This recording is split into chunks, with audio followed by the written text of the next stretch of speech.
ರೋಗಾಣಂ ಅಪುನರ್ಭವಂ ಅಂದರೆ ಯಾವ ವೈದ್ಯನಿಗೆ ರೋಗವನ್ನು ಮತ್ತೆ ಬರದೇ ಇರೋ ಹಾಗೆ ಮಾಡುವಂತಹ ಶಕ್ತಿ ಇದೆಯೋ ಅವನು ಸ ವೈದ್ಯೋ ಬಿಷಕ್ತಮಃ ಅಂತ. ನಮಗೆ ಇವತ್ತು ಈ ಗಿಡಮೂಲಿಕೆಗಳು ಆಗಲಿ, ಆಯುರ್ವೇದದ ದೊಡ್ಡ ದೊಡ್ಡ ತತ್ವಗಳಾಗಲಿ, ಇದೆಲ್ಲ ಏನು ರಿಲೆವೆನ್ಸ್ ಇದೆ ಇವತ್ತು ಅಂತ, ಯಾಕೆ ನಮಗೆ ಇದೆಲ್ಲ ಬೇಕು? ನಾವು ರಾತ್ರಿ ಜಾಗರಣಂ ರೂಕ್ಷಂ ಅಂತ ಹೇಳ್ತೀವಿ. ಅಂದರೆ ರಾತ್ರಿ ಜಾಗರಣ ಮಾಡೋದ್ರಿಂದ ತುಂಬ ರೂಕ್ಷತೆ ಅಂದರೆ ಡ್ರೈನೆಸ್ ಆಗುತ್ತೆ ಶರೀರದಲ್ಲಿ. ಅಂದರೆ ಸರಿಯಾಗಿ ನೀರು ಕುಡಿಯೋಕ್ಕಾಗಲ್ಲ. ರಾತ್ರಿ ಯಾರು ನೀರು ಕುಡಿಯೋದು ತುಂಬ ಕಡಿಮೆ, ತುಂಬ ವಿರಳ. ಹಾಗೆ ಅದಕ್ಕೆ ಸೊಲ್ಯೂಷನ್ಸ್ ಇದೆಯಾ? ಇದೆ. ಸಿಂಪಲ್ ಆಗಿ ನೀವೇನು ಮಾಡಿ, ಅಕ್ಕಿ ತೊಳೆದ ನೀರನ್ನು ತೊಗೊಂಬಿಡಿ. ಅನ್ನಕ್ಕೆ ಇಡಕ್ಕೆ ಮುಂಚೆ 2 ಸಲ ನೀರು ತೊಳಿತಾರಲ್ಲ, 2ನೇ ಸಲ ತೊಳೆದಿದ್ದ ನೀರನ್ನು ಬೆಳಗ್ಗೆ ಮಧ್ಯಾಹ್ನ ರಾತ್ರಿ ತೊಗೊಂಡು ಕುಡಿದ್ಬಿಡಿ ಅಂತ ಹೇಳ್ತೀವಿ. ಆದರೆ last option should be the best option ಅಲ್ವಾ? ಮಾಡರ್ನ್ ಡಯಟಿಷಿಯನ್ಸ್ ಎಲ್ಲ ಅವರು ಯಾವಾಗಲೂ ನೀವು ಸೊಪ್ಪು ತಿನ್ನಿ, ತರಕಾರಿ ತಿನ್ನಿ ಇದು ಅಂತೆಲ್ಲ ಹೇಳ್ತಾರೆ. ಆದರೆ ನಮ್ಮಲ್ಲಿ ಒಂದು ಭಾರತೀಯ ಪದ್ಧತಿಗಳಲ್ಲಿ ಎಲ್ಲ ಹಬ್ಬಗಳಲ್ಲೂ ಒಂದೊಂದು ವಿಶೇಷವಾದಂತಹ ಪದಾರ್ಥಗಳು ಇರುವಂಥದ್ದಿದೆ. ಅದು ಏನಂದರೆ ಅದು ದ್ಯೋತಕ, ಅಂದರೆ ಅಲ್ಲಿಂದ ನೀವು ಪ್ರಾರಂಭ ಮಾಡಿ ಅಂತ. ಅಭ್ಯಂಗದಿಂದ ನಿಮಗೆ ಉಷ್ಣತೆ, ದೇಹದ ಉಷ್ಣತೆ, ದಾರ್ಢ್ಯ ಚೆನ್ನಾಗಾಗತ್ತೆ. ಅದು ಎಲ್ಲಿವರೆಗೂ ಮಾಡಬೇಕು? ಯುಗಾದಿ ತನಕ ಮಾಡಿ. You have stored it well. ಧೂಪನ ಆಗಿರುತ್ತೆ, ಅದನ್ನ ಮಾಡಿ ಮಾಡಿರ್ತಾರೆ. ಯಾಕೆಂದ್ರೆ ಇದು ಆರೋಗ್ಯದಕ್ಕೋಸ್ಕರ ಮಾಡಿರುವಂತಹ ಒಂದು ಇದು. ಅಂದ್ರೆ ಈ ಆಚರಣೆ ಮಾಡಿದ್ರೆ ಅವಾಗ ನಿಮ್ಗೆ ಧರ್ಮವನ್ನು ಫಾಲೋ ಮಾಡ್ಬೋದಲ್ಲ.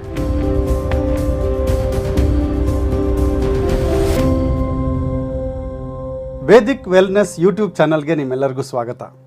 ನಾವು ವೇದಿಕ್ ವೆಲ್ನೆಸ್ ಅಂದರೆ ನಿಮ್ಗೆ ಗೊತ್ತು, ನಾವು ವೆಲ್ನೆಸ್ ಬಗ್ಗೆ ಮಾತಾಡ್ತಿದ್ವಿ. ಅದರ ಮೂಲ ಇರೋದು ವೇದಗಳು ಅಂತ. ಇದರ ಮುಖ್ಯವಾದ ಒಂದು ಅಪ್ಲಿಕೇಶನ್ ನಾವು ಮಾಡಿರೋದು ಪ್ರಾಣಯಜ್ಞ. ಇದೆಲ್ಲ ತಮಗೆ ಗೊತ್ತು. 24 ನಿಮಿಷದ ಪ್ರಾಣಯಜ್ಞದ ಪ್ರಕ್ರಿಯೆ ಮಾಡುವಂತಹ ವಿಡಿಯೋ ಇದೆ, 10 ನಿಮಿಷದ ಪ್ರಾಣಯಜ್ಞ ಮಾಡುವಂಥದ್ದು ಇದೆ, ಶುಕ್ಲ ಪಕ್ಷ ಕೃಷ್ಣ ಪಕ್ಷದಲ್ಲಿ. ಇವತ್ತು ನಾವು ಮಾತಾಡ್ತಿರೋದು ಈ ಪ್ರಾಣಯಜ್ಞ ಮಾಡಬೇಕಾದ್ರೆ ನಮಗೆ ಮುಖ್ಯವಾಗಿ ನಮ್ಮ ದೇಹದ ಬಗ್ಗೆ ಸರಿಯಾದ ಜ್ಞಾನ ಇರಬೇಕು. ಅಂದರೆ ನಾವು ಈಗ ಸ್ಕೂಲಲ್ಲಿ ನಾವು ಬಯಾಲಜಿ ಓದಿದ್ದೀವಿ. ಅದರಲ್ಲಿ ನಮ್ಮ ಬಾಡಿ ಸೆಲ್ಸು, ಆ್ಯಟಮ್ಸಿಂದ ಹಿಡಿದು ಸೆಲ್ಸ್ ಎಲ್ಲ ಟಿಶ್ಯೂಸ್ ಆಗುತ್ತೆ, ಟಿಶ್ಯೂಸ್ ಆರ್ಗನ್ ಆಗುತ್ತೆ, ಆರ್ಗನ್ ಸಿಸ್ಟಮ್ ಆಗುತ್ತೆ, ಮಲ್ಟಿಪಲ್ ಆರ್ಗನ್ ಸೇರಿ ಒಂದು ಆರ್ಗ್ಯಾನಿಸಮ್ ಆಗುತ್ತೆ ಅಂತ. ಇದೆಲ್ಲ ನಾವು ಸೈನ್ಸ್ನ ಓದಿದ್ದೀವಿ ಬಯಾಲಜಿನಲ್ಲಿ. ಆದರೆ ನಮ್ಮ ಶಾಸ್ತ್ರಗಳಲ್ಲಿ, ವೇದಗಳಲ್ಲಿ ನಮ್ಮ ದೇಹ ರಚನೆ ಯಾವ ಥರ ಆಗಿದೆ ಅದನ್ನು ಹೇಳೋದು ಆಯುರ್ವೇದ. ಇದನ್ನು ತಿಳಿದಷ್ಟು ನಮಗೆ ಒಳಗೆ ಕಾನ್ಸೆಪ್ಟು ಸ್ಟ್ರಾಂಗ್ ಆದಷ್ಟು ನಮ್ಮ ದೇಹದಲ್ಲಿ ಏನಾಗ್ತಿದೆ ಅಂತ ತಿಳ್ಕೊಂಡು ನಾವು ಪ್ರಾಣಯಜ್ಞ ಮಾಡಿದಾಗ ಈ ಪ್ರಾಣಯಜ್ಞಕ್ಕೂ ನಮ್ಮ ದೇಹದ ರಚನೆಗೂ ಆಯುರ್ವೇದಕ್ಕೂ ತುಂಬ ನಿಕಟವಾದ ಸಂಬಂಧ ಇದೆ. ಈ ಪ್ರಾಣಯಜ್ಞದಲ್ಲಿ ನಾವೇನು 24 ಉಸಿರುಗಳನ್ನ ತಗೊಳ್ತೀವಿ, ಕೇಶವಾದಿ 24 ಉಸಿರುಗಳನ್ನ ತಗೊಳ್ತೀವಿ, ಅದು ನಮ್ಮ ದೇಹ ರಚನೆ ಆಗಿರೋದು ಅನ್ನೋದನ್ನು ನಾವು ಆ ಪ್ರಾಣಯಜ್ಞ ಎಕ್ಸ್ಪ್ಲನೇಟರಿ ವಿಡಿಯೋದಲ್ಲಿ ಹೇಳಿದ್ದೀವಿ. ಇದಕ್ಕೆ ಪೂರಕವಾಗಿ ಚರಕ ಸಂಹಿತೆಯಲ್ಲಿ 24 ಧಾತು ತತ್ವಾದಿ ರೂಪಗಳಿರುವಂತಹ ಒಬ್ಬ ಪುರುಷನನ್ನು ಅದು ಚರಕ ಸಂಹಿತ ಹೇಳುತ್ತೆ. ಈ ಎಲ್ಲ ವಿಷಯಗಳ ಬಗ್ಗೆ ಕುತೂಹಲ ಬಹಳಷ್ಟಿದೆ ನಮ್ಮ ಎಲ್ಲ ವೀಕ್ಷಕರಿಗೆ. ಅದಕ್ಕಾಗಿ ನಾವಿವತ್ತು ಒಂದು ಸ್ಪೆಷಲ್ ಎಪಿಸೋಡ್ ಮಾಡ್ತಾ ಇದ್ದೀವಿ ಆಯುರ್ವೇದದ ಬಗ್ಗೆ. ನಮ್ಮ ದೇಹ ರಚನೆ ಯಾವ ಥರ ಆಗಿದೆ, ಇವತ್ತಿನ ಒಂದು ಫಾಸ್ಟ್ ಮಾಡರ್ನ್ ವರ್ಲ್ಡಲ್ಲಿ, ಟೆಕ್ನಾಲಜಿಕಲ್ ವರ್ಲ್ಡಲ್ಲಿ ಆಯುರ್ವೇದದ ಇಂಪಾರ್ಟೆನ್ಸ್ ಏನು, ಇದೆಲ್ಲ ತಿಳಿಸೋದಕ್ಕೆ ಅದ್ಭುತವಾದ ಡಾಕ್ಟರ್ ಒಬ್ಬರು ನಮ್ಮ ಜೊತೆ ಇದ್ದಾರೆ, ಆಯುರ್ವೇದ ತಜ್ಞರು. ಇವರು MD PhD ಮಾಡಿರೋರು ಆಯುರ್ವೇದದಲ್ಲಿ, ಡಾಕ್ಟರ್ ಶ್ರೀಹರ್ಷ ಅವರು. ಶ್ರೀಹರ್ಷ ಅವರೇ, welcome to the program sir. ನಮಸ್ಕಾರ ಸರ್. ನೀವು ನಮ್ಮ ಕಾರ್ಯಕ್ರಮಕ್ಕೆ ಬಂದಿದ್ದು ನನಗೆ ತುಂಬ ಸಂತೋಷ. ಇವತ್ತು ನಾವು ಮಾತಾಡ್ತಿರೋದು ಕೆಲವು ಪ್ರಶ್ನೆಗಳನ್ನು ನಾನು ತುಂಬ ಬೇಸಿಕ್ ಲೆವೆಲ್ಲಿಂದ ನಾನು ತಗೊಳ್ತಾ ಇದ್ದೀನಿ, ತಮ್ಮ ಈ ಜ್ಞಾನವಾಹಿನಿನ ಹರಿಸ್ಬೇಕು ಅಂತ ಹೇಳಿ. ಇವತ್ತು ನಾವು ಮಾಡರ್ನ್ ವರ್ಲ್ಡಲ್ಲಿ ಇದ್ದೀವಿ. ಅಂದರೆ ಎಲ್ಲನೂ ನಮ್ಮದು ಲೈಫ್ ಸ್ಟೈಲ್ ಚೇಂಜ್ ಆಗಿಬಿಟ್ಟಿದೆ. ಇವಾಗ ನಾವು AI ಚಾಟ್ GPT ಏನು ಬೇಕಾದರೂ ಏನು ಕೇಳಿದ್ರು ಅದು ಹೇಳುತ್ತೆ. ಅದೇ ಆರೋಗ್ಯಕ್ಕೆ ಬಂದರೆ ನಮಗೆ ನಾವೊಂದು ಸಾರಿಡಾನ್ ತೊಗೊಂಡ್ಬಿಟ್ರೆ 10 ನಿಮಿಷ ತಲೆನೋವಿದೆ ಅಂದರೆ 5 ನಿಮಿಷದಲ್ಲಿ ಹೊಟ್ಟೋಗುತ್ತೆ. ಅದು ಸ್ವಲ್ಪ ರೆಸ್ಟ್ ಮಾಡಿಬಿಟ್ಟು ಒಂದು ಮಾತ್ರೆ ತೊಗೊಂಡ ತಕ್ಷಣ ಹೊಟ್ಟೋಗುತ್ತೆ. ಇನ್ನೇನೋ ಒಂದು ಕಾಫ್ ಬಂತು, ಕೋಲ್ಡ್ ಬಂತು ಅಂದರೆ ಒಂದು ಸಿಟ್ರಸಿನ್ ತೊಗೊಂಡ್ಬಿಟ್ರೆ ಅಥವಾ ಒಂದು CPM ಯಾವುದೋ ತೊಗೊಂಡ್ಬಿಟ್ರೆ ಕಾಂಬಿನೇಷನ್ಸ್, ಕೋಲ್ಡ್ ಪ್ರಿಪ್ರೇಷನ್ನು, ಮೆಡಿಕಲ್ ಶಾಪ್ ಅವನೇ ಕೊಟ್ಬಿಡ್ತಾನೆ. ತೊಗೊಂಡ್ರೆ ಒಂದು 3 ಅವರ್ಸಲ್ಲಿ ಆ ಬ್ಲಾಕ್ ಆಗಿರೋ ನೋಸ್ ಕ್ಲಿಯರ್ ಆಗಿಬಿಡುತ್ತೆ. ಇಷ್ಟೆಲ್ಲ ನಮಗೆ ಸವಲತ್ತಿರುವಾಗ ನಮಗೆ ಇವತ್ತು ಈ ಗಿಡಮೂಲಿಕೆಗಳು ಆಗಲಿ, ಆಯುರ್ವೇದದ ದೊಡ್ಡ ದೊಡ್ಡ ತತ್ವಗಳಾಗಲಿ, ಇದೆಲ್ಲ ಏನು ರಿಲೆವೆನ್ಸ್ ಇದೆ ಇವತ್ತು ಅಂತ, ಯಾಕೆ ನಮಗೆ ಇದೆಲ್ಲ ಬೇಕು? ನಾನು ಈ ಒಂದು ಪ್ರಶ್ನೆಗೆ ಉತ್ತರ ಕೊಡೋಕ್ಕೆ ಮುಂಚೆ ಒಂದು ಶ್ಲೋಕದಿಂದ ಪ್ರಾರಂಭ ಮಾಡ್ತೀನಿ. ರಾಗಾದಿರೋಗಾನ್ ಸತತಾನುಶಕ್ತಾನ್ ಅಶೇಷಕಾಯ ಪ್ರಸೃತಾನ್ ಅಶೇಷಾನ್ ಔತ್ಸುಕ್ಯ ಮೋಹ ಅರತಿದಾನ್ ಜಘಾನ ಯೋ ಅಪೂರ್ವ ವೈದ್ಯಾಯ ನಮೋಸ್ತು ತಸ್ಮೈ. ಈ ಶ್ಲೋಕ ಇರುವಂಥದ್ದು ವಾಗ್ಭಟಾಚಾರ್ಯರ ಅಷ್ಟಾಂಗ ಹೃದಯ ಸಂಹಿತೆಯಲ್ಲಿ. ಈ ಅಷ್ಟಾಂಗ ಹೃದಯ ಸಂಹಿತೆ ಅನ್ನುವಂಥದ್ದು ಆಯುರ್ವೇದದ ಒಂದು ಆರ್ಷ ಗ್ರಂಥ, ಅಂದ್ರೆ ಬೃಹತ್ ತ್ರಯಿ ಅಂತ ಏನ್ ಹೇಳ್ತೀವಿ, ಅಂದ್ರೆ ದ ಗ್ರೇಟ್ ಟ್ರಯೋ, ಅಂದ್ರೆ 3 ಮಹಾನ್ ಗ್ರಂಥಗಳು ಅಂತ ಏನ್ ಹೇಳ್ತೀವಿ ಆಯುರ್ವೇದ, ಈಗ ವೇದದಲ್ಲಿ ನಾವು ಪ್ರಸ್ಥಾನತ್ರಯ ಅಂತ ಹೇಳ್ತೀವಿ. ಆ ತರ ಆಯುರ್ವೇದದಲ್ಲಿ ಬೃಹತ್ ತ್ರಯಿ ಅಂತ ಇದೆ.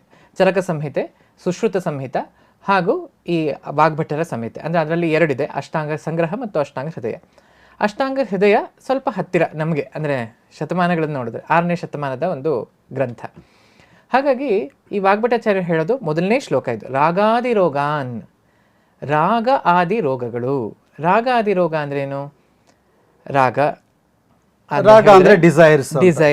ಹೌದು, ಅದಕ್ಕೆ ಸರಿಯಾಗಿ ಹೇಳಿದ್ರಿ. ಸೊ ಈ ಡಿಸೈರ್ಸ್ ಇದೆ ಎಲ್ಲರಿಗೂ. ಈಗ ನೀವೇ ಹೇಳಿದ್ರಿ, ಈಗ ತಲೆನೋವು ಬಂತು, ಸ್ಯಾರಿಡಾನ್ ಇದೆ. ತಲೆನೋವು ಯಾವುದರಿಂದ ಬಂತು ಅನ್ನೋದು ಗೊತ್ತಿಲ್ಲ, ಆದ್ರೆ ಸ್ಯಾರಿಡಾನ್ ಅಥವಾ ಯಾವುದೋ ಒಂದು ಮಾತ್ರೆ, ಯಾವ್ದಾರ ಇರಬಹುದು, ತಕ್ಷಣ ಆ ಒಂದು ಇದನ್ನ ಉಪಶಮನ ಮಾಡುತ್ತೆ. ಈ ಒಂದು ಪದ ಉಪಯೋಗಿಸ್ತೇನೆ, ಉಪಶಮನ. ಉಪ ಅಂದ್ರೆ ಸಾಮೀಪ್ಯ, ಹತ್ರ. ಅಂದ್ರೆ ನೀವು ತಗೊಳ್ತೀರಾ ಅದನ್ನ, ಮಾತ್ರ ನಿಮ್ಮ ಹತ್ರ ಬರ್ಬೇಕಲ್ಲ, ನಿಮ್ಮ ನಿಮ್ಮ ಶರೀರದೊಳಗೆ ಹೋಗ್ಬೇಕು. ಉಪ ಸಾಮೀಪ್ಯ. ಮತ್ತೆ ಶಮನ ಮಾಡುತ್ತೆ. ಶಮನ ಅಂದ್ರೆ ಏನು? ಸಪ್ರೆಸ್ ಮಾಡ್ತು. ಆದ್ರೆ ಆ ನಿಮ್ಮ ತಲೆನೋವು ಪೂರ್ತಿ ಹೋಯ್ತಾ? ಹೋಗಿಲ್ಲ, ಮತ್ತೆ ಬರುತ್ತೆ, ನಾಳೆ ಬರುತ್ತೆ. ಅವಾಗ ನೀವು ಇನ್ನೊಂದು ಮಾತ್ರೆ ತಗೊಂತೀರಾ. ಈಗ ನಮ್ಮ ಹತ್ರ ಬರುವಂತಹ ಸಾಕಷ್ಟು ಆರೋಗ್ಯಕಾಂಕ್ಷಿಗಳು ಇದನ್ನೇ ಕೇಳ್ತಾರೆ. ಯಾಕೆ ಬರ್ತಾನೆ ಅಂದರೆ ಅಲ್ಲೆಲ್ಲ ಹೋಗಿ ಬಂದಿರ್ತಾರೆ, ಆಮೇಲೆ ನಮ್ಮ ಹತ್ರ ಬರ್ತಾರೆ. ಯಾಕೆಂದರೆ ಅದಷ್ಟೆಲ್ಲ ತೊಗೊತಾ ಇದ್ದೀನಿ, ಆದರೂ ಸಮಸ್ಯೆ ಪೂರ್ತಿ ಸರಿ ಹೋಗಿಲ್ಲ. ಅಂದರೆ ಈ ಮಾಡರ್ನ್ ಡೇ ವರ್ಲ್ಡಲ್ಲಿ ಎಲ್ಲ ಇದೆ, ಹೌದು, ನಾವು ಒಪ್ಕೊಳ್ತೀವಿ, ಆದರೆ ಏನೋ ಒಂದಿಲ್ಲ. ಸೊ ಆ ಯಾವುದೋ ಏನು ಇಲ್ಲ ಅನ್ನೋಂಥದ್ದಕ್ಕೆ ಉತ್ತರ ಆಯುರ್ವೇದದಲ್ಲಿದೆ. ಹಾಗಾಗಿ ಅದು ರೆಲೆವೆಂಟ್. ಅದಕ್ಕೆ ರಾಗಾದಿ ರೋಗಾನ್ ಸತತಾನುಶಕ್ತಾನ್, ಅಂದರೆ ಸತತವಾಗಿ ಈ ರೋಗಗಳು ಬರ್ತಾನೆ ಇರುತ್ತೆ. 6ನೇ ಶತಮಾನದಲ್ಲಿ ಇನ್ನೂ ಇತ್ತು, 5000 ವರ್ಷ ಹಿಂದೆನೂ ಚರಕ ಸಂಹಿತೆ ಬರೆದಾಗ್ಲೂ ಇತ್ತು, ಈಗಲೂ ಇದೆ. ಅವಾಗಲೂ ಶಿರಶೂಲ ಇತ್ತು, ಇವತ್ತು ಶಿರಶೂಲ ಇದೆ. ತಲೆನೋವು ಅಲ್ವಾ? ಆ ಪದ ತಲೆನೋವು ಅಂತ ನಾವು ಕನ್ನಡದಲ್ಲಿ ಹೇಳ್ತಾ ಇದೀವಿ, ಅವತ್ತು ಶಿರಶೂಲ ಅಂತ ಹೇಳಿದ್ರು. ಆ ಭಾಷೆ ಬೇರೆ ಅಷ್ಟೇ, ಆದರೆ ವಿಷಯ ಒಂದೇ. ಇದು ಸತತಾನುಶಕ್ತಾನ್ ಅಂದರೆ ಇದು ಸತತವಾಗಿ ಇದ್ದೇ ಇರುತ್ತೆ. ಅನುಶಕ್ತಾನ್ ಅಂದರೆ ಇದನ್ನೆಲ್ಲ ರೋಗವನ್ನು ಪರಿಹರಿಸುವಂತಹ ಶಕ್ತಿ ಯಾರಲ್ಲಿದೆ, ಯಾರು ಇದನ್ನು ನಮ್ಗೆ ಕೊಟ್ಟಿದ್ದಾನೆ ಅಂತ ಹೇಳಿದ್ರೆ ಆ ಅಪೂರ್ವ ವೈದ್ಯರು ನಮಗೆ ಕೊಟ್ಟಿದ್ದಾರೆ. ಆ ಅಪೂರ್ವ ವೈದ್ಯರಿಗೆಲ್ಲ ಶಕ್ತಿ ಯಾರು ಕೊಟ್ಟಿದ್ದು? ಅದು ಭಗವಂತ. ಅಂದರೆ ನಾವು ಅದನ್ನು ಒಂದು ಪರತತ್ವ ಅಂತ ನೋಡ್ತೀವಿ ಆಯುರ್ವೇದದಲ್ಲಿ ಕೂಡ. ಆಯುರ್ವೇದದಲ್ಲಿ ಯಾವುದೋ ದೇವರ ಹೆಸರುಗಳನ್ನು ಹೇಳಿರಲ್ಲ, ಯಾವುದೇ ಗ್ರಂಥದಲ್ಲಿ ದೇವರ ಹೆಸರುಗಳೇ ಇಲ್ಲ. ರಾಮಕೃಷ್ಣ ಯಾರು ಇಲ್ಲ. ನಮ್ಮ ದೇವತೆಗಳೇ ಧನ್ವಂತರಿ, ಅದು ಹೆಸರಿದೆ, ಹೆಸರಷ್ಟೇ. ಭಗವಾನ್ ಅನ್ನುವಂತಹ ಶಬ್ದ ಇದೆ. ಅಂದ್ರೆ ಯಾರಿಗೆ ಸರ್ವ ಶಕ್ತಿವಂತನಾಗಿರ್ತಾನೋ ಅವನು. ಪ್ರಾಣ ಅನ್ನುವಂತಹ ಒಂದು ಪದ ಇದೆ. ವಾಯುಗೆ ನಾವು ಭಗವಂತ ಅಂತ ಹೇಳ್ತೀವಿ, ವಾಯುರೇವ ಭಗವಾನಿತಿ ಅಂತ ಚರಕ ಸಂಹಿತೆಯಲ್ಲೂ ಕೂಡ. ಅಂದ್ರೆ ನಮ್ಮ ಲೋಕವಾಯು ಮತ್ತೆ ಶರೀರವಾಯು, ಶರೀರದಲ್ಲಿ ಇರತಕ್ಕಂತಹ ವಾಯು, ಅದರ ಭೇದಗಳು ಹೇಳ್ತಾರೆ. ಪ್ರಾಣ ಅದನ್ನೇ, ಅದರಲ್ಲಿ ಭೇದಗಳಿದೆ. ಅಂದ್ರೆ ಪ್ರಾಣ, ಉದಾನ, ಸಮಾನ, ವ್ಯಾನ, ಅಪಾನ, ಆತ್ಮ ಅಂತ. ಇದು ಲೋಕದಲ್ಲೂ ಇದೆ, ನಮ್ಮ ಶರೀರದಲ್ಲೂ ಇದೆ. ಹಾಗಾಗಿ ಇದಕ್ಕೆ ಲೋಕ ಪುರುಷ ಸಾಮ್ಯ ಸಿದ್ಧಾಂತ ಅಂತ ಕೂಡ ಒಂದು ಬಹಳ ಮೂಲಭೂತವಾದಂಥ ಸಿದ್ಧಾಂತ ಇದು. ಹಾಗಾಗಿ ನೀವು ಹೇಳಿದಾಗೆ ಈಗ ಅಲೋಪತಿ ಸಿಸ್ಟಮ್ ಅಥವಾ ಒಂದು ಪಾಶ್ಚಾತ್ಯದ ಒಂದು ನಾವು ವಿಜ್ಞಾನವನ್ನು ನೋಡಿದ್ರೆ, ನಮ್ಮಲ್ಲಿ ಆ ಒಂದು ಥಾಟ್ಗೆ ನಾವೇನು ಹೇಳ್ತೀವಿ ಅಂದರೆ ಅದಕ್ಕೆ ಯುಕ್ತಿ ವ್ಯಪಾಶ್ರಯ ಅಂತ ಹೇಳ್ತೀವಿ. ನಮ್ಮಲ್ಲಿ ಚಿಕಿತ್ಸೆನಲ್ಲಿ ಈಗ ಒಂದು ಪ್ರಾಬ್ಲಮ್ ಇದೆ, ಅದಕ್ಕೆ ಒಂದು ಸೊಲ್ಯೂಷನ್ ಬೇಕು. ಫಾರ್ ಎಕ್ಸಾಂಪಲ್ ಏನಾರ ಇರಬಹುದು. ಫಾರ್ ಎಕ್ಸಾಂಪಲ್ ಈಗ ಒಂದು ಫೈನಾನ್ಷಿಯಲ್ ಸೊಲ್ಯೂಷನ್ಸ್ ಅಂತ ನೀವು ಒಂದು ಬೋರ್ಡ್ ಹಾಕೊಂತೀರ. ಅಂದರೆ ಏನರ್ಥ? Financially will solve the problem. You have some problem, we have a solution. ಆಯುರ್ವೇದನೂ ಅಷ್ಟೇ, ನಮ್ಮ ಪ್ರಾಬ್ಲಮ್ ಇದೆಯಾ, ನಾವು ಸೊಲ್ಯೂಷನ್ ಕೊಡ್ತೀವಿ. ಯಾವ ರೀತಿ ಸೊಲ್ಯೂಷನ್ ಕೊಡ್ತೀವಿ? ನಮ್ಮ ಹತ್ರ 3 ರೀತಿ ಸೊಲ್ಯೂಷನ್ ಇದೆ. ಒಂದು ಯುಕ್ತಿ ವ್ಯಾಪಾಶ್ರಯ. ಯುಕ್ತಿ ಅಂದರೆ ಲಾಜಿಕ್ ಥಿಂಕಿಂಗ್.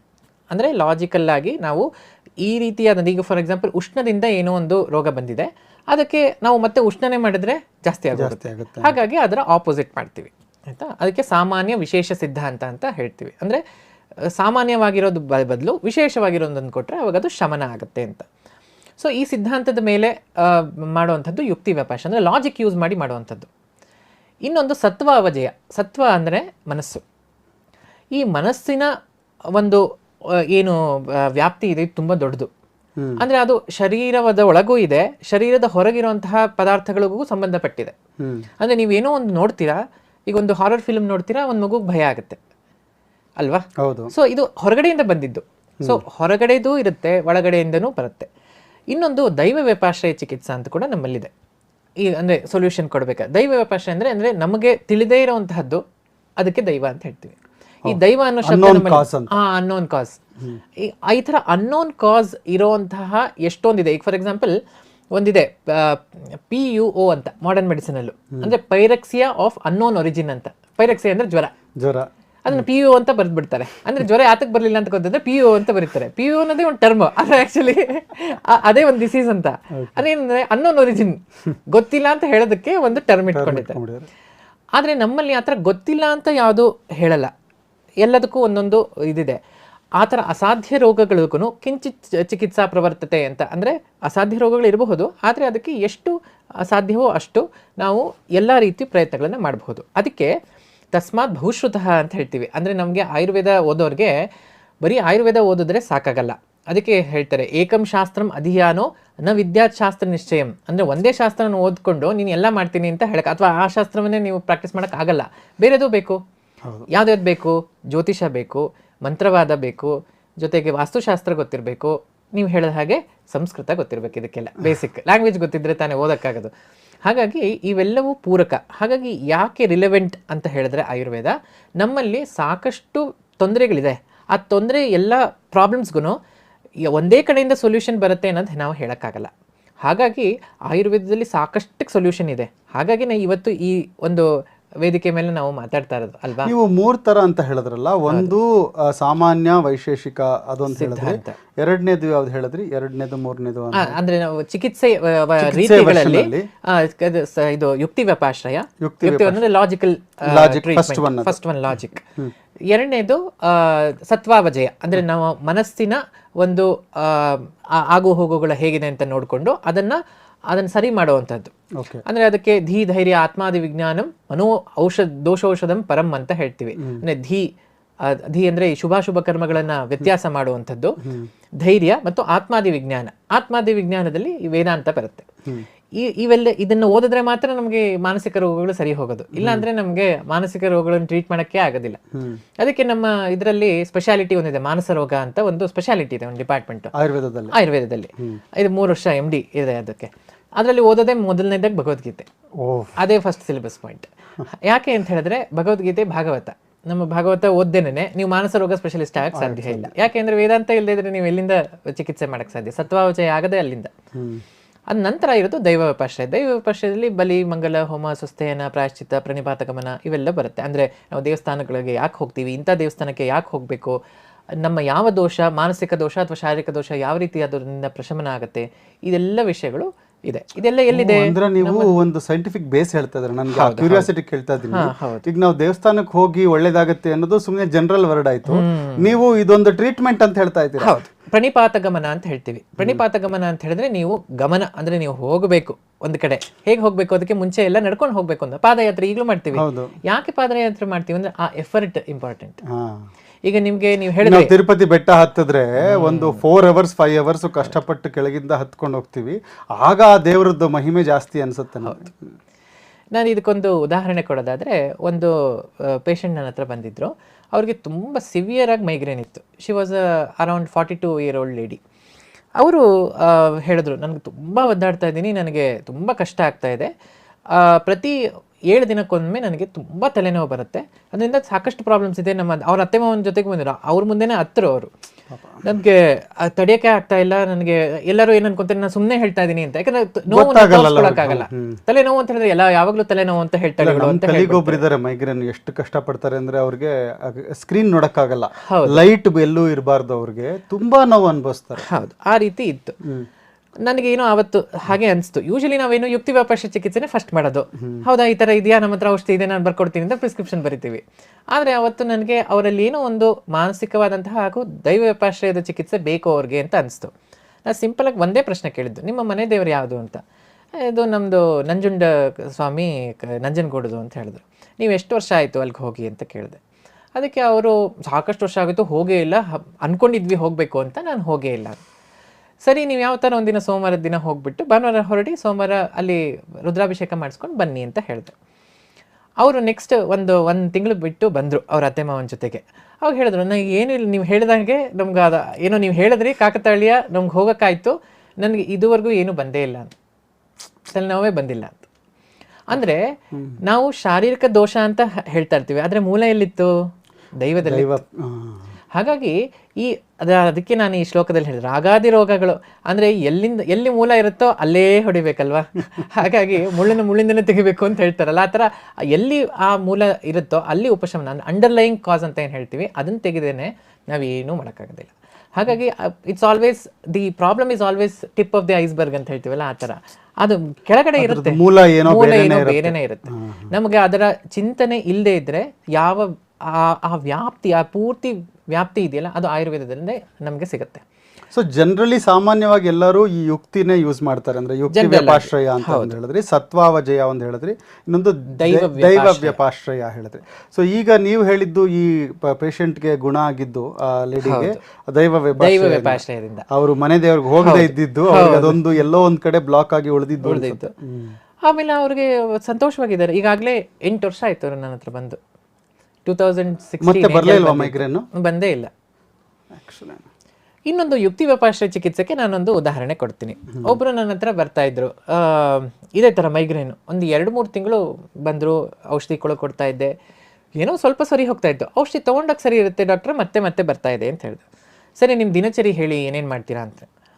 ಎದ್ದಿದ ತಕ್ಷಣ ನಾನು ಒಂದು 2 ಲೀಟ್ರ್ ನೀರು ಕುಡಿದ್ಬಿಡ್ತೀನಿ ಚೆನ್ನಾಗಿ, ಎಲ್ಲ ಟಾಕ್ಸಿನ್ಸ್ ಎಲ್ಲ ಫ್ಲಶ್ ಔಟ್ ಆಗಿಬಿಡುತ್ತೆ, ಹಾಗಾಗಿ ಅದನ್ನು ಕುಡಿತೀನಿ, ಅದಾದಮೇಲೆ ನಾನು ಎಲ್ಲ ಕಾರ್ಯಕ್ರಮ ಮಾಡ್ತೀನಿ ಅಂತ. ಆವಾಗ ಸಿಕ್ತು ನಮ್ಮಲ್ಲಿ ಹೇತುವನ್ನು ಹುಡ್ಕೋದು. ಹೇತು ಅಂತ ಹೇಳಿದ್ರೆ ಕಾರಣ ಏನು, ಕಾರಣ ಹುಡ್ಕೋದು ಒಂದಿರುತ್ತೆ, ಅದಕ್ಕೆ ನಾವು ಹೇತು ವಿವೇಚನ ಅಂತ ಹೇಳ್ತೀವಿ. ಈ ಕಾರಣ ಗೊತ್ತಾಗದೇ ಇದ್ರೆ ಯಾವ್ದಕ್ಕಾಗ್ತಿದೆ ಅಂತ ನಮಗೆ ಗೊತ್ತಾಗಲ್ಲ. ಅದಕ್ಕೆ ಆಯುರ್ವೇದ ಡಾಕ್ಟರ್ಸು ತುಂಬಾ ಜಾಸ್ತಿ ಮಾತಾಡ್ತಾರೆ ಅಂತ ಹೇಳ್ತಾರೆ. ಯಾಕೆ ನಾವು ಜಾಸ್ತಿ ಮಾತಾಡ್ತೀವಿ ಅಂದ್ರೆ ನಮ್ಗೆ ಕಾರಣ ಗೊತ್ತಾಗೋವರೆಗೂ ನಮ್ಗೆ ಇದಾಗಲ್ಲ, ಈ ಪ್ರಾಬ್ಲಮ್ ಯಾಕೆ ಬಂತು ಅನ್ನೋವರೆಗೂ ಅದನ್ನ ಸಾಲ್ವ್ ಮಾಡೋರು ನಮ್ಗೆ ಅಂದ್ರೆ ಕಾರಣ ಹೇಳಕ್ಕೂ ಬರ್ಬೇಕು. ಈಗ ನಾವು ನಿನ್ನೆ ಏನ್ ತಿಂದಿದ್ದೀರಾ ನೀವು ಅಂದ್ರೆ ನಮಗ್ ಜ್ಞಾಪಕನೇ ಇರಲ್ಲ. ನಾವು ಇನ್ನೊಂದು ವಿದ್ವಾಂಸರ ಹತ್ರ ಮಾತಾಡ್ತಿದ್ವಿ, ಇವತ್ತು ನಾವು ಫೋನ್ ನೋಡ್ಕೊಂಡು ಊಟ ಮಾಡ್ತೀವಿ, ಟಿವಿ ನೋಡ್ಕೊಂಡು ತಿಂಡಿ ತಿಂತೀವಿ, ಮಧ್ಯ ಫೋನಲ್ಲಿ ಮಾತಾಡ್ಕೊಂಡು ರಾತ್ರಿ ಊಟ ಮಾಡ್ತೀವಿ, ಏನ್ ತಿಂದೆ ಅನ್ನೋದೇ ಮರ್ತೋಗಿರುತ್ತೆ ನಮ್ಗೆ ಅಂತ ಹೇಳಿದ್ರು. ಹಾಗಾಗಿ ಯಾರಿಗಾರು ಹೇಳ್ಬೇಕು ಡಾಕ್ಟರ್ಗೆ ಏನ್ ಸಮಸ್ಯೆ ಅಂದ್ರೆ ನಮಗೆ ಒಂದು ಆ ಗಮನ ಇರಲ್ಲ, ಏನ್ ಹೇಳ್ಬೇಕು ಅಂತ ಗೊತ್ತಾಗೋದಿಲ್ಲ ಅವ್ರಿಗೆ. ಹಾಗಾಗಿ ಯಾಕಂದ್ರೆ ಅವ್ರಿಗೆ ಕಾರಣದ ಬಗ್ಗೆ ಅವ್ರಿಗೆ ತಿಳುವಳಿಕೆ ಇರೋದಿಲ್ಲ. ಹಾಗಾಗಿ ಏನಾಯ್ತು, ಅವರು ಇದು ಅತ್ಯಂಬು ಪಾನ ಅಂತ ಹೇಳಿ, ಅಂದ್ರೆ ಅಂಬು ಅಂದ್ರೆ ನೀರು. ಈ ಅತ್ಯಂಬು ಪಾನ ಒಂದು ಶಿರಶೂಲಕ್ಕೆ ಕಾರಣ. ಹೌದಾ? ಹೌದು. ಹಾಗಾಗಿ ತುಂಬಾ ಒಟ್ಟಿಗೆ ನೀರು ಕುಡಿದ್ಬಿಡ್ದು, ಯಾಕಂದ್ರೆ ನೀರು ಕೂಡ ಜೀರ್ಣ ಆಗ್ಬೇಕು, ಹಾಗೇನು ಹೋಗೋದಿಲ್ಲ. ಈ ಟಾಕ್ಸಿನ್ಸ್ ಫ್ಲಶ್ ಔಟ್ ಆಗ್ಬಿಡುತ್ತೆ, ಇದಾಗ್ಬಿಡುತ್ತೆ. ಇದೊಂಥರ ಈ ಪೈಪ್ ಕ್ಲೀನ್ ಮಾಡ್ದಂಗಲ್ಲ, ನಾವೇನೋ ಪೈಪ್ ಅಲ್ಲಿ ಫೋರ್ಸ್ಫುಲ್ ಆಗಿ ನೀರು ಬಿಟ್ಬಿಟ್ರೆ ಕ್ಲೀನ್ ಆಗ್ಬಿಡುತ್ತೆ ಅಂತ. ನಮ್ಮ ಶರೀರ ಪೈಪ್ ಅಲ್ವಲ್ಲ, ನೀರನ್ನು ಜೀರ್ಣ ಆಗ್ಬೇಕು ಅಂತ. ನೀರನ್ನು ಜೀರ್ಣ, ಯಾವುದೇ ಆಹಾರ ಇದಕ್ಕೆ ಹೋದ್ರೂ ಜೀರ್ಣ ಆಗ್ಲೇಬೇಕು, ಅದಕ್ಕೂ ಒಂದು ಕಾಂಪೊನೆಂಟ್ಸ್ ಇರುತ್ತೆ. ಅದು ಪಂಚಭೂತಗಳಿಂದ ಮಾಡಿರುವಂತಹದ್ದು. ನೀರು ನಾವೇನ್ ನೋಡ್ತಾ ಇದೀವೋ ಅದು ಬರೀ ಎಲ್ಲಾನು ಇದೆ, ಮಿನರಲ್ಸ್ ಇದೆ, ಕಾಂಪೌಂಡ್ಸ್ ಇದೆ, ಎಲ್ಲಾನು ಇದೆ. ಹಾಗಾಗಿ ಅದು ಜೀರ್ಣ ಆಗ್ಬೇಕು ಅಂತ ಹೇಳಿದ್ರೆ ಅದಕ್ಕೆ ಒಂದಷ್ಟು ಸಮಯ ಹಿಡಿಯುತ್ತೆ. ಸೊ ಆವಾಗ ಏನಾಗುತ್ತೆ, ಈ ಒಂದು ತುಂಬ ನೀರು ಕುಡಿಯೋ ಅದನ್ನು ಬಿಡಿ, ಅದನ್ನು ಮಾಡಬೇಡಿ ಅಂತ ಹೇಳಿದೆ. ಈಗ ಆಗಲೇ ಮತ್ತೆ ಅವರು ಬಂದು ನನ್ನ ಹತ್ರ ಅವ್ರು ಬಂದಿದ್ದು 2015 ಜಾನ್ವರಿನಲ್ಲಿ.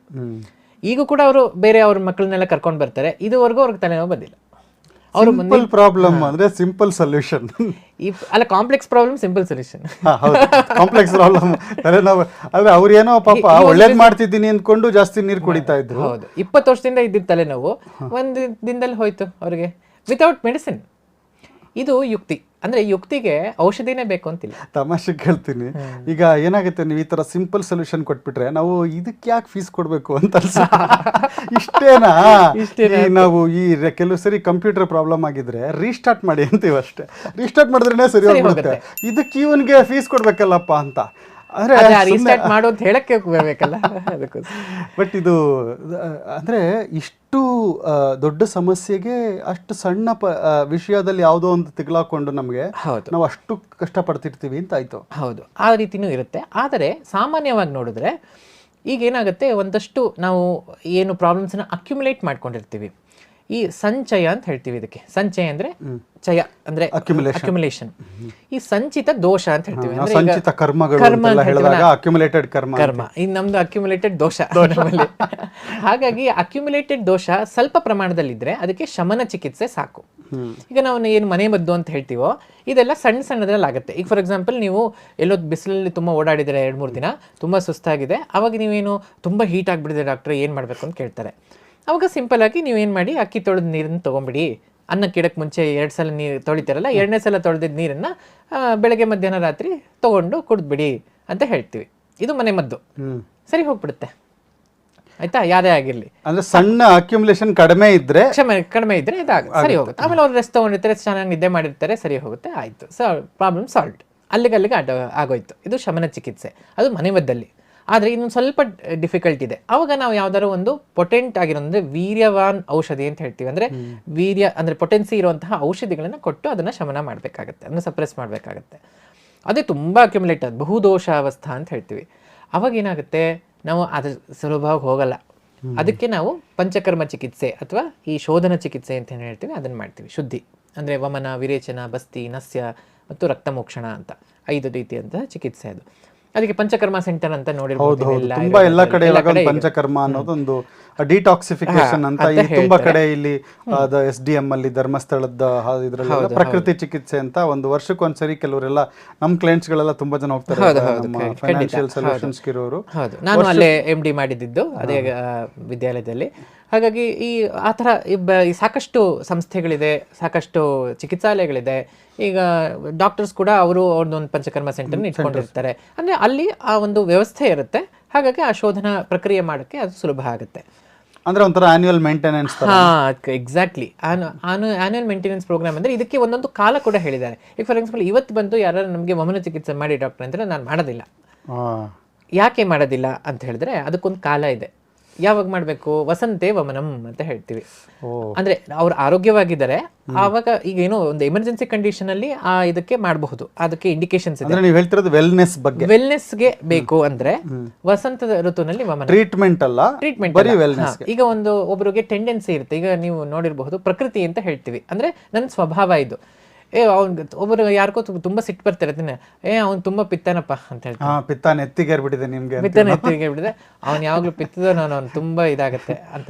ಆಮೇಲೆ ಒಂದು ಪಿತ್ತದ ಮೈ ಡಾಕ್ಟ್ರೇ ಅಂತ ಹೇಳ್ತಾ ಇರ್ತಾರೆ. ಯಾಕೆ ಅಂತ ಹೇಳಿದ್ರೆ ಅದು ಸಿಟ್ಟು ಬರುತ್ತೆ ಅಂತ. ಅಂದ್ರೆ ಏನು, ಉಷ್ಣತೆ ಜಾಸ್ತಿ ಇದೆ. ಪಿತ್ತದ ಮುಖ್ಯ ಗುಣನೇ ಉಷ್ಣನ.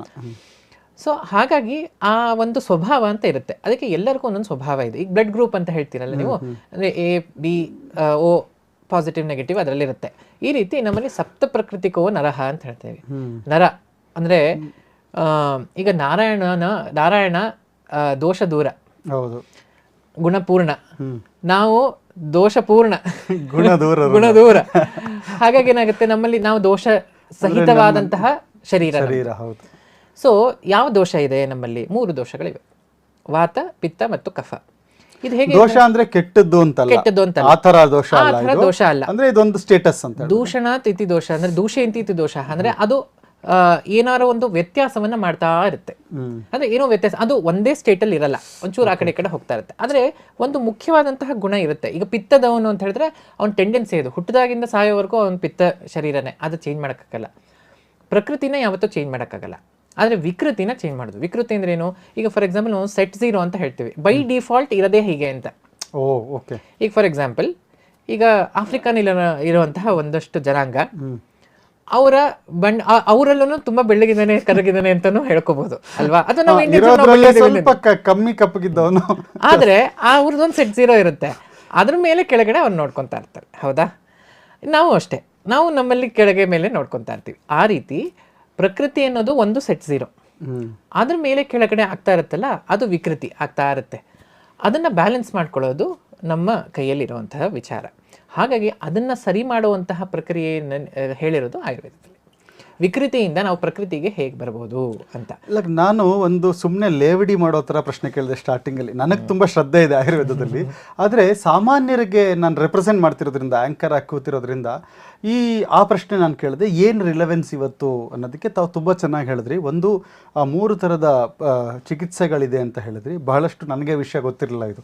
ನನಗೆ ಗೊತ್ತಿರೋದು ಅಂದರೆ ಒಂದು ಬೇಸಿಕಲಿ ಒಂದು ನಾಡಿ ಪರೀಕ್ಷೆ ಮಾಡ್ತಾರೆ, ನಿಮ್ದು ಇಂಥದ್ದು ಟೈಪ್ ಅಂತಾರೆ, ಏನು ತಿಂದಿದ್ದೀರಾ ಅಂತ ಕೇಳಿಬಿಟ್ಟು ಒಂದಷ್ಟು ಚೂರ್ಣ ಗುಣಗಳು ಅದು ಇದು ಮಾತ್ರೆಗಳು ಕೊಡ್ತಾರೆ, ಅದು ನಮಗೆ ತೊಗೊಳಕ್ಕೂ ಆಗಲ್ಲ. ಆ್ಯಕ್ಚುಲಿ ನಾನು ಎಷ್ಟೋ ಸರಿ ಹೋದಾಗ ಇದನ್ನ ಹಾಲಲ್ಲಿ ಹಾಕಿಂತ ನಾವು ಹಾಲೇ ಕುಡಿಯಲ್ಲ, ಇನ್ಯಾವುದ್ರಲ್ಲೋ ನೀರಲ್ಲಿ ಕದ್ರ ಕುಡಿತಾರೆ, ಆ ಥರದ್ದೆಲ್ಲ ನಮ್ಗೆ ಆಗಲ್ಲ. ನಮಗೆ ಮಾತ್ರೆ ಕೊಟ್ಟರೆ ಈಸಿ ನುಂಗ್ಬಿಡ್ಬೋದು. ಈ ಪ್ರಾಕ್ಟೀಸ್ ಮಾಡೋದೇ ಕಷ್ಟ ಇದನ್ನೆಲ್ಲ. ಅಂದರೆ ಅದು ಈಗಲೂ ಮಾತ್ರೆ ಫಾರ್ಮಲ್ಲಿ ಬಂದಿದೆ ಎಷ್ಟೊಂದೆಲ್ಲ, ಅದನ್ನು ಪ್ರಾಕ್ಟೀಸ್ ಮಾಡೋದು ಕಷ್ಟ ಆಯುರ್ವೇದ ಇದು. ಆದರೆ ನೀವು ಈ ವಿಚಾರದ್ದು ಹೇಳಿದ್ರೆ ಇದೆಷ್ಟು ರಿಲೆವೆಂಟ್ ಅಂತ. ಅಂದರೆ ನಾವು ದೇವಸ್ಥಾನಕ್ಕೆ ಹೋಗಿ ಪೂಜೆ ಮಾಡಿ ಅಂದರೆ ಇದು ಏನೋ ಒಂದು ಅಂಧಶ್ರದ್ಧೆ, ಇದು ಈ ಒಂದು ಏನೋ ಮೂಢನಂಬಿಕೆ ಇವ್ರಿಗೆ. ಅಲ್ಲಿ ಏನೋ ಒಂದು ದೇವ್ರ ಸುತ್ತ ಹಾಕ್ಬಿಟ್ರೆ ಏನಾಗುತ್ತೆ, ಅರಳಿ ಸುತ್ತ ಈ ಮಕ್ಕಳಾಗ ದೇವ್ರಿಗೆ ಅರಳಿ ಕಟ್ಟೆ ಸುತ್ತ ಬನ್ನಿ ಅಂತ ಏನಿದೆ ಇದ್ರ ಹಿಂದೆ. ಅಫ್ಕೋರ್ಸ್ ನಿಮ್ಮನ್ನು ಕೇಳಿದ್ರೆ ನೀವು ಅದಕ್ಕೆ ಒಂದು 1 hour ದೀರ್ಘವಾದ ಆನ್ಸರ್ ಕೊಡ್ತೀರಾ. ಈಗ ಆಲ್ರೆಡಿ ಮಾಡರ್ನ್ ಮೆಡಿಸಿನ್ ಇರೋದ್ರಿಂದ ನಾನು ಹೇಳೋದು ಅಷ್ಟೊಂದು ಮುಖ್ಯತೆ ಏನು ಮುಖ್ಯವಾಗಿ ಹಾಕಬೇಕು. ಈಗ ನೀವು ಹೇಳಿದ್ರೆ ಇದು ನಾವು ಯಾವಾಗಲೇ ಯಾವುದೇ ಪ್ರಸ್ತುತತೆ ಅಂತ ಮಾತಾಡಿದಾಗ ಅದಕ್ಕೆ ಈ ಪ್ರಶ್ನೆ ಈಗ ಬಂದಿರುವಂಥದ್ದಲ್ಲ.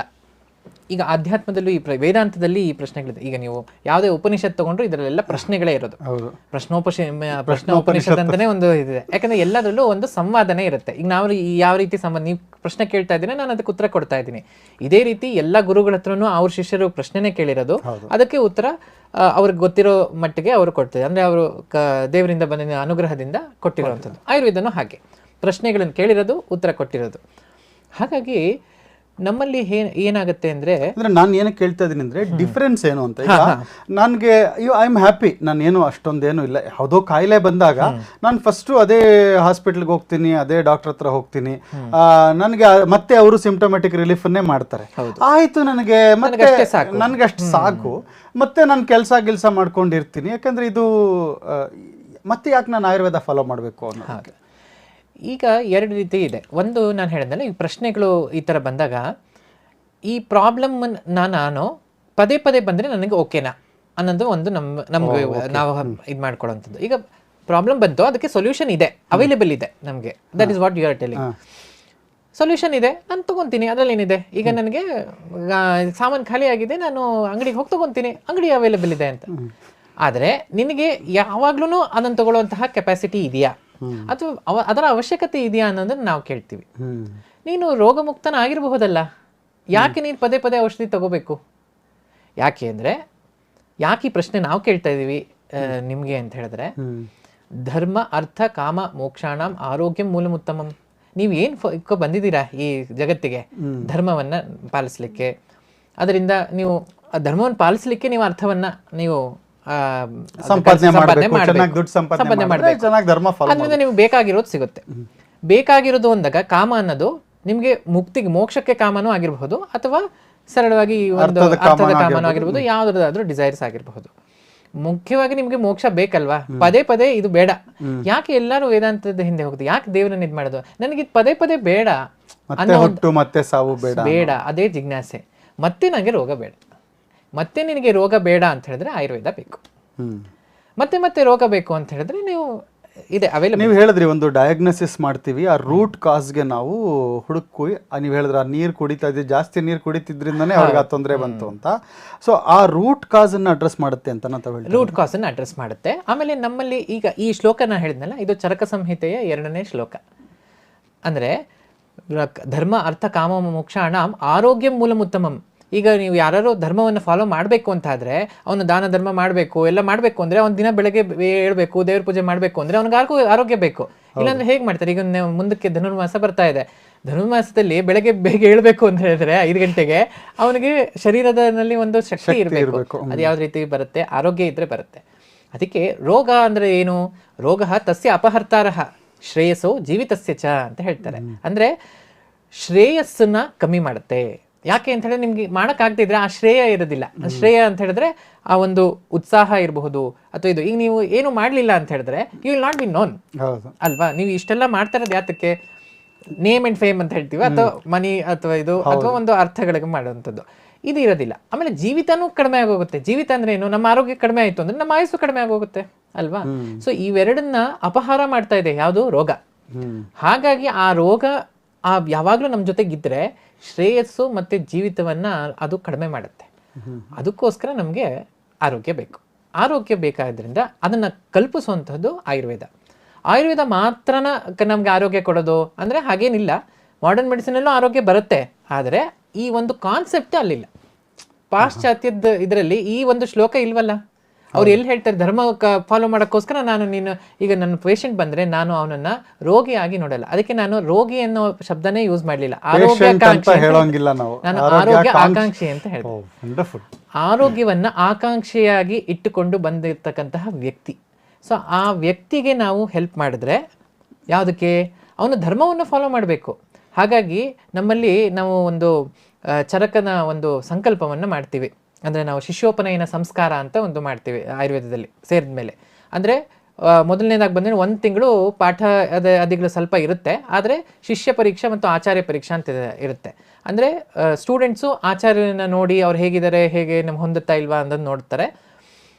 ಜೊತೆಗೆ ಈಗ ಗುರುಕುಲಗಳಲ್ಲಿ ಇತ್ತು ಈ ಪದ್ಧತಿ, ಅಂದರೆ they will test the ಅಲ್ಲ students will test the teacher, ಅಂದ್ರೆ ಇವ್ರು ನಮ್ಗೆ ಸರಿ ಹೋಗ್ತಾರಾ, ಸರಿಯಾಗಿ ಹೇಳ್ಕೊಡ್ತಾರಾ ಇಲ್ವಾ ಅಂತ. ಆಮೇಲೆ ನಂತರ ಇವರು ಗುರುಗಳು ಅವರನ್ನು ಪರೀಕ್ಷೆ ಮಾಡ್ತಾರೆ. ಇದು 1 ತಿಂಗಳ ಕಾಲ ನಡೆಯುತ್ತೆ. ಅದಾದ್ಮೇಲೆ ಶಿಷ್ಯ ಉಪನಯನ ಸಂಸ್ಕಾರ ಅಂತ ಆಗುತ್ತೆ. ಹೇಗೆ ಉಪನಯನ ಆಗುತ್ತೋ ಅದೇ ಥರ ಉಪನಯನ ಅಂದರೆ ಅಂದರೆ ಸಾಮೀಪ್ಯ, ನಯನ ಅಂತ ಹೇಳಿದ್ರೆ ಒಂದು ನೋಡುವಿಕೆ, ಅಂದರೆ ಶಿಷ್ಯ ಗುರುವಲ್ಲಿ ನೋಡ್ತಾನೆ, ಗುರು ಶಿಷ್ಯನಲ್ಲಿ ನೋಡ್ತಾನೆ. ಅದಾದ್ಮೇಲೆ ಈ ಪ್ರಶ್ನೋತ್ತರಕ್ಕೆ ಶುರು ಆಗೋದು. ಶಿಷ್ಯನಿಗೆ ಏನೇನು ಪ್ರಶ್ನೆ ಇರುತ್ತೋ ಅದೆಲ್ಲದಕ್ಕೂ ಸಮಗ್ರವಾಗಿ ಉತ್ತರ ಕೊಡುವಂತಹ ಸಾಮರ್ಥ್ಯ ಇರೋದು ಗುರುಗಳಿಗೆ. ಹಾಗಾಗಿ ಅದರೆಲ್ಲ ಜ್ಞಾನವನ್ನು ಅವ್ರಿಗೆ ಧಾರೆ ಇರುತ್ತಾರೆ. ಈ ರೀತಿ ಆದಾಗ ಶಿಷ್ಯೋಪನಯನ ಸಂಸ್ಕಾರದಲ್ಲಿ ಒಂದು ಮಾತು ಬರುತ್ತೆ. ಏನಂತ ಹೇಳಿದ್ರೆ, ನಾವು ಯಾವುದೇ ಒಂದು ವ್ಯಕ್ತಿಯನ್ನು ನೋಡಿದಾಗ ನಾವು ಆರೋಗ್ಯಾಕಾಂಕ್ಷಿ ಅಂತ ಹೇಳ್ತೀವಲ್ಲ, ಅವನು ಯಾತಕ್ಕೆ ಹೆಲ್ಪ್ ಮಾಡ್ತಾ ಇದ್ದೀವಿ ಅಂದರೆ, ಅವನು ಯಾತಕ್ಕೆ ಬಂದಿದ್ದಾನೆ ನಮ್ಮ ಹತ್ರ, ಆರೋಗ್ಯ ಇಲ್ಲ ಅದಕ್ಕೋಸ್ಕರ ಬಂದಿದ್ದಾನೆ. ಆರೋಗ್ಯ ಕೊಟ್ಟರೆ ಏನಾಗುತ್ತೆ, ಅವನು ಧರ್ಮವನ್ನು ಪಾಲನೆ ಮಾಡ್ಬೋದು. ಧರ್ಮ ಪಾಲನೆ ಮಾಡಿದ್ರೆ ಅವನಿಗೆ ಮೋಕ್ಷಾದಿಗಳು ಸಿಗುತ್ತೆ. ಅಂದರೆ ಚತುರ್ವರ್ಗ ಪುರುಷಾರ್ಥ ಸಿದ್ಧಿಗೋಸ್ಕರ ಅವನು ಇಲ್ಲಿ ನಮ್ಮ ಹತ್ರ ಬಂದಿದ್ದಾನೆ. ದೃಷ್ಟಿಕೋನ ಇರೋದು ಆಯುರ್ವೇದದಲ್ಲಿ ಮಾತ್ರ. ಹಾಗಾಗಿ ಅದು ಇವತ್ತಿಗೆ ರಿಲೆವೆಂಟಾ ಅಂದರೆ ಹೌದು ರಿಲೆವೆಂಟ್. ಯಾಕೆ ಅಂತ ಹೇಳಿದ್ರೆ ಇವತ್ತು ಕೂಡ ಮನುಷ್ಯನ ಒಬ್ಬ ಹುಟ್ಟಿರೋನು ಜಿಜ್ಞಾಸೆ ಪಡೋದು ಇದಕ್ಕೋಸ್ಕರನೇ ಅಲ್ವಾ? ಅಲ್ಲ, ನೀವು ತುಂಬ ಚೆನ್ನಾಗಿ ಹೇಳಿದ್ರಿ. ನನಗೆ ಒಂದು ಡಿಫ್ರೆಂಟ್ ವ್ಯೂ ಆಫ್ ಬಂತು, ಪಾಯಿಂಟ್ ಆಫ್ ವ್ಯೂ ಬಂತು. ಒಂದು, ನಾವು ಅಲೋಪತಿಲಿ ಏನು ಮಾಡ್ತೀವಿ, ಸಿಂಪ್ಟೊಮೆಟಿಕ್ ರಿಲೀಫ್, ಏನು ಈಗ ಜ್ವರ ಬಂದರೆ ಟೆಂಪ್ರೇಚರ್ನ ಕಮ್ಮಿ ಮಾಡೋದಷ್ಟೇ ಅದೊಂದು ಮೆಡಿಸಿನ್ ಮಾಡುತ್ತೆ. ಅದು ಎಲ್ಲರಿಗೂ ಮಾಡುತ್ತೆ. ಅದು ಹುಡುಗ ಇರಲಿ ಹುಡುಗಿ ಇರಲಿ ಯಾರೇ ಇದ್ರೂ ಅದು ಹಾಗೆ ಕೆಲಸ ಮಾಡುತ್ತೆ. ಆ ಮಾಲಿಕ್ಯೂಲ್ ಏನು ಮಾಡಬೇಕು, ಯಾವ ಥರ ರಿಯಾಕ್ಷನ್ ಆಗಬೇಕು ಅದು ರಿಯಾಕ್ಷನ್ ಆಗುತ್ತೆ, ಸಿಂಪ್ಟಮ್ಸ್ನ ಕಡಿಮೆ ಮಾಡುತ್ತೆ. ಅಲ್ಲಿ ಧರ್ಮ ಆಗಲಿ ಮೋಕ್ಷ ಆಗಲಿ ಯಾವುದರದ್ದು ಅಲ್ಲಿ ನಾವು ಪೇಷಂಟು ಅಂತ ನೋಡ್ತೀವಿ ಹೊರತು ಆರೋಗ್ಯಕಾಂಕ್ಷಿ ಅಂತ ನೋಡಲ್ಲ. ಆರೋಗ್ಯಕಾಂಕ್ಷಿ ಅಂದರೆ ನೀವು ಹೇಳ್ತಿರೋದು ಅಂದರೆ ಸಾಮಾನ್ಯವಾಗಿ ನಾನು ನಮ್ಮ ಕರೆಂಟ್ ಜನ್ರೇಷನ್ ನೋಡಿದ್ರೆ ಅಲ್ಲಿ ಧರ್ಮ ಗಿರ್ಮ ಎಲ್ಲ ಯಾರಿಗೂ ಏನು ಗೊತ್ತಿಲ್ಲ. ನಮ್ಗೇನ್ ಗೊತ್ತು ಅಂದ್ರೆ ಪಾಯಿಂಟ್ ಟು ಪಾಯಿಂಟ್, ಸರ್ ನಾನ್ ಮಜಾ ಮಾಡ್ಬೇಕು ಲೈಫಲ್ಲಿ. ಈಗ ನನಗೆ ಸ್ವಲ್ಪ ಮಂಡಿ ನೋವ್ತಾ ಇದೆ, ಏನಿಲ್ಲ ಜಾಸ್ತಿ ಏನ್ ಪ್ರಾಬ್ಲಮ್ ಇಲ್ಲ, ಸ್ವಲ್ಪ ಮಂಡಿ ನೋವಿದೆ, ಅದಕ್ಕೆ ಅವ್ರು ಆಲ್ರೆಡಿ ಟ್ರೀಟ್ಮೆಂಟ್ ಕೊಡ್ತಿದ್ದಾರೆ, ಯಾಕೋ ಹೋಗ್ತಾ ಇಲ್ಲ, ಹಾಗಾಗಿ ನಾನು ಟ್ರೈ ಮಾಡೋಣ ಆಯುರ್ವೇದನ ಒಂದ್ಸರಿ. ಆ ಒಂದು ಮೆಂಟಾಲಿಟಿಯಿಂದ ಜನ ಬರ್ತಾರೆ. ಇದು ಒಳ್ಳೆ ಪ್ರಶ್ನೆ ಈಗಿನ ಪ್ರಸ್ತುತ ಅಲ್ವಾ? ಇದಕ್ಕೆ ಆಯುರ್ವೇದದಲ್ಲಿ ಉತ್ತರ ಇದೆಯಾ ಅಂತ ಹೇಳಿದ್ರೆ ಇದೆ. ಯಾಕಿದೆ ಅಂದ್ರೆ ಇದು ಬರೀ ಧರ್ಮಾರ್ಥ ಹೇಳ್ತಾ ಇದ್ದೀರಾ, ಬರೀ ನೀವು ವೇದಾಂತ ಹೇಳ್ತಾ ಇದ್ದೀರಾ? ನಮ್ಗೆ ಧರ್ಮಾರ್ಥ ನಮ್ಗೆ ಯಾರಿಗೂ ಗೊತ್ತೇ ಇಲ್ಲ. ನಮ್ಗೆ ಗೊತ್ತಿರೋದು ಒಳ್ಳೆ ಕೆಲಸ ಇರ್ಬೇಕು, ಚೆನ್ನಾಗಿ ದುಡ್ಡು ಬರ್ತಾ ಇರ್ಬೇಕು, ಇಲ್ಲ ಏನೋ ಒಂದು ರೀಲ್ಸ್ ಮಾಡ್ಬೇಕು, ಅಲ್ಲಿ ಇಲ್ಲಿ ಹೋಗ್ಬೇಕು, ಲೈಕ್ಸ್ ಮಾಡ್ಬೇಕು, ಶೇರ್ಸ್ ಮಾಡ್ಬೇಕು, ಅದು ಕಾಮ ಅವ್ರದ್ದು. ಆ ಒಂದಷ್ಟೇ ನಮ್ಗೆ. ಅದಕ್ಕೆ ನಮ್ಗೆ ಆರೋಗ್ಯ ಇದ್ರೆ ಸಾಕು. ಅದಕ್ಕೆ ಉತ್ತರ ಇದೆಯಾ ಅಂತ ಕೇಳಿದ್ರೆ ಆಯುರ್ವೇದದಲ್ಲಿ ಇದೆ. ಹೌದು. ಯಾಕೆ ಇದೆ ಅಂದ್ರೆ ಅದಕ್ಕೆ ಒಂದು ಸಿದ್ಧಾಂತ ಇದೆ. ಯಾವ ಸಿದ್ಧಾಂತ? ಪ್ರಮಾಣತ್ವ ಅಂತ ಹೇಳ್ತೀವಿ. ಪ್ರಮಾಣತ್ವ ಅಂದ್ರೆ ಇದಕ್ಕೆ ಪ್ರತ್ಯಕ್ಷಾದಿ ಪ್ರಮಾಣಗಳು ಇದಕ್ಕೆ ಇದೆ, ಪ್ರತ್ಯಕ್ಷವಾಗಿ ನಮ್ಗೆ ಕಾಣುತ್ತೆ. ಈಗ ನಮ್ಮಲ್ಲಿ ಒಂದು ಔಷಧಿ ಇದೆ, ಆ ಔಷಧಿನ ನಾನು ಕೊಡ್ತೀನಿ, ಅದಾದ್ಮೇಲೆ ಅದು ಕಡಿಮೆ ಆಗುತ್ತೆ. ಆ ಥರ ಔಷಧಿಗಳು ನಮ್ಮ ಆಯುರ್ವೇದದಲ್ಲಿ ಇದೆ. ಅದನ್ನ ಯುಕ್ತಿ ಯೂಸ್ ಮಾಡಿ ಕೊಡಬೇಕು. ಅಂದ್ರೆ ಏನು ಯುಕ್ತಿ ಅನ್ನೋದಕ್ಕೆ ಒಂದು ಡೆಫಿನೇಷನ್ ಇದೆ. ಬುದ್ಧಿ ಪಶ್ಯತಿ ಯಾ ಭಾವಾನ್ ಬಹುಕಾರಣ ಯೋಗಜಾನ್ ಯುಕ್ತಿ ತ್ರಿಕಾಲ ಸಾಜ್ಞಾಯ ತ್ರಿವರ್ಗಂ ಸಾಧ್ಯತೆಯ ಅಂತ. ಅಂದ್ರೆ ಹಿಂದೇನೂ ಅದು ವರ್ಕ್ ಆಗಿರ್ಬೇಕು, ಇವತ್ತು ವರ್ಕ್ ಆಗ್ಬೇಕು, ನಾಳೆನೂ ವರ್ಕ್ ಆಗ್ಬೇಕು. ಹೌದಾ? ನಮ್ಮ ಈ ಅಲೋಪತಿ ಮೆಡಿಸಿನ್ಸ್ ಇದ್ದಂಗೆ ನಾನೊಂದು ಪ್ಯಾರಾಸಿಟಮಾಲ್ ತಗೊಂಡ್ರೆ ಎಲ್ಲರಿಗೂ ವರ್ಕ್ ಆಗುತ್ತೆ. ನೀವು ಹೇಳಿದ್ರಲ್ಲ, ಎಲ್ಲರಿಗೂ ವರ್ಕ್ ಆಗುವಂಥದ್ದು ಇದೆಯಾ ನಿಮ್ಮಲ್ಲಿ ಆಯುರ್ವೇದದಲ್ಲಿ ಅಂದ್ರೆ ಖಂಡಿತ ಇದೆ. ಹಂಗೆ ಇಲ್ಲದೇ ಇದ್ದಿದ್ರೆ ಈಗ ಗುಡೂಚಿ ಜ್ವರ ಹರಣ, ಈಗ ಅಮೃತ ಬಳ್ಳಿದು ಅಮೃತಾರಿಷ್ಟ ಇದು ಅಂತ ಇದ್ದಿದ್ದು ಸಾಕಷ್ಟು ವರ್ಷ ಇದರಿಂದ ಇದೆ. ಹಾಗೆ ಏನಾರ ಅದು ವರ್ಕ್ ಆಗಿರ್ಲಿಲ್ಲ ಅಂತ ಅನ್ಕೊಳ್ಳಿ. ಹಾಗಿದ್ದಿದ್ರೆ ಯಾವುದಾದ್ರೂ ನೀವು ನನಗೆ ಪ್ರೂವ್ ಮಾಡಿ ಒಂದು ಆಯುರ್ವೇದದ ಔಷಧಿ ಇದುವರೆಗೂ ಬ್ಯಾನ್ ಆಗಿದೆಯಾ? ಇಲ್ಲ ಅನ್ಕೊಳ್ತೀನಿ. ಯಾಕಂದ್ರೆ ಯಾರು ತಲೆ ಕೆಡ್ಸ್ಕೊಳ್ಳಲ್ಲ ಜಾಸ್ತಿ. ನಾನು ತುಂಬಾ ಪ್ರಾಕ್ಟಿಕಲ್ ಆಗಿ ಯೋಚನೆ ಇಷ್ಟೊಂದ್ ಜನ ಇದ್ರ ಅಂದ್ರೆ ವಿರುದ್ಧವಾಗಿ ಮಾತಾಡ್ತಾರೆ ಈಗ ನೋಡಿ, ಈಗ ಅನಾಸಿನ್ ಬ್ಯಾನ್ ಆಯ್ತು. ಅಂದ್ರೆ ಫಾರ್ ವೇರಿಯಸ್ ರೀಸನ್ಸ್ ಅದನ್ನ ಬ್ಯಾನ್ ಅಂದ್ರೆ ಎಷ್ಟೋ 100 ವರ್ಷ ಆದ್ಮೇಲೆ ಆಯ್ತದ. ಅಂದ್ರೆ ಅವಾಗ ಎಲ್ಲಾ ಪ್ರಾಬ್ಲಮ್ ಆದ್ಮೇಲೆ ಬ್ಯಾನ್ ಆಯ್ತು.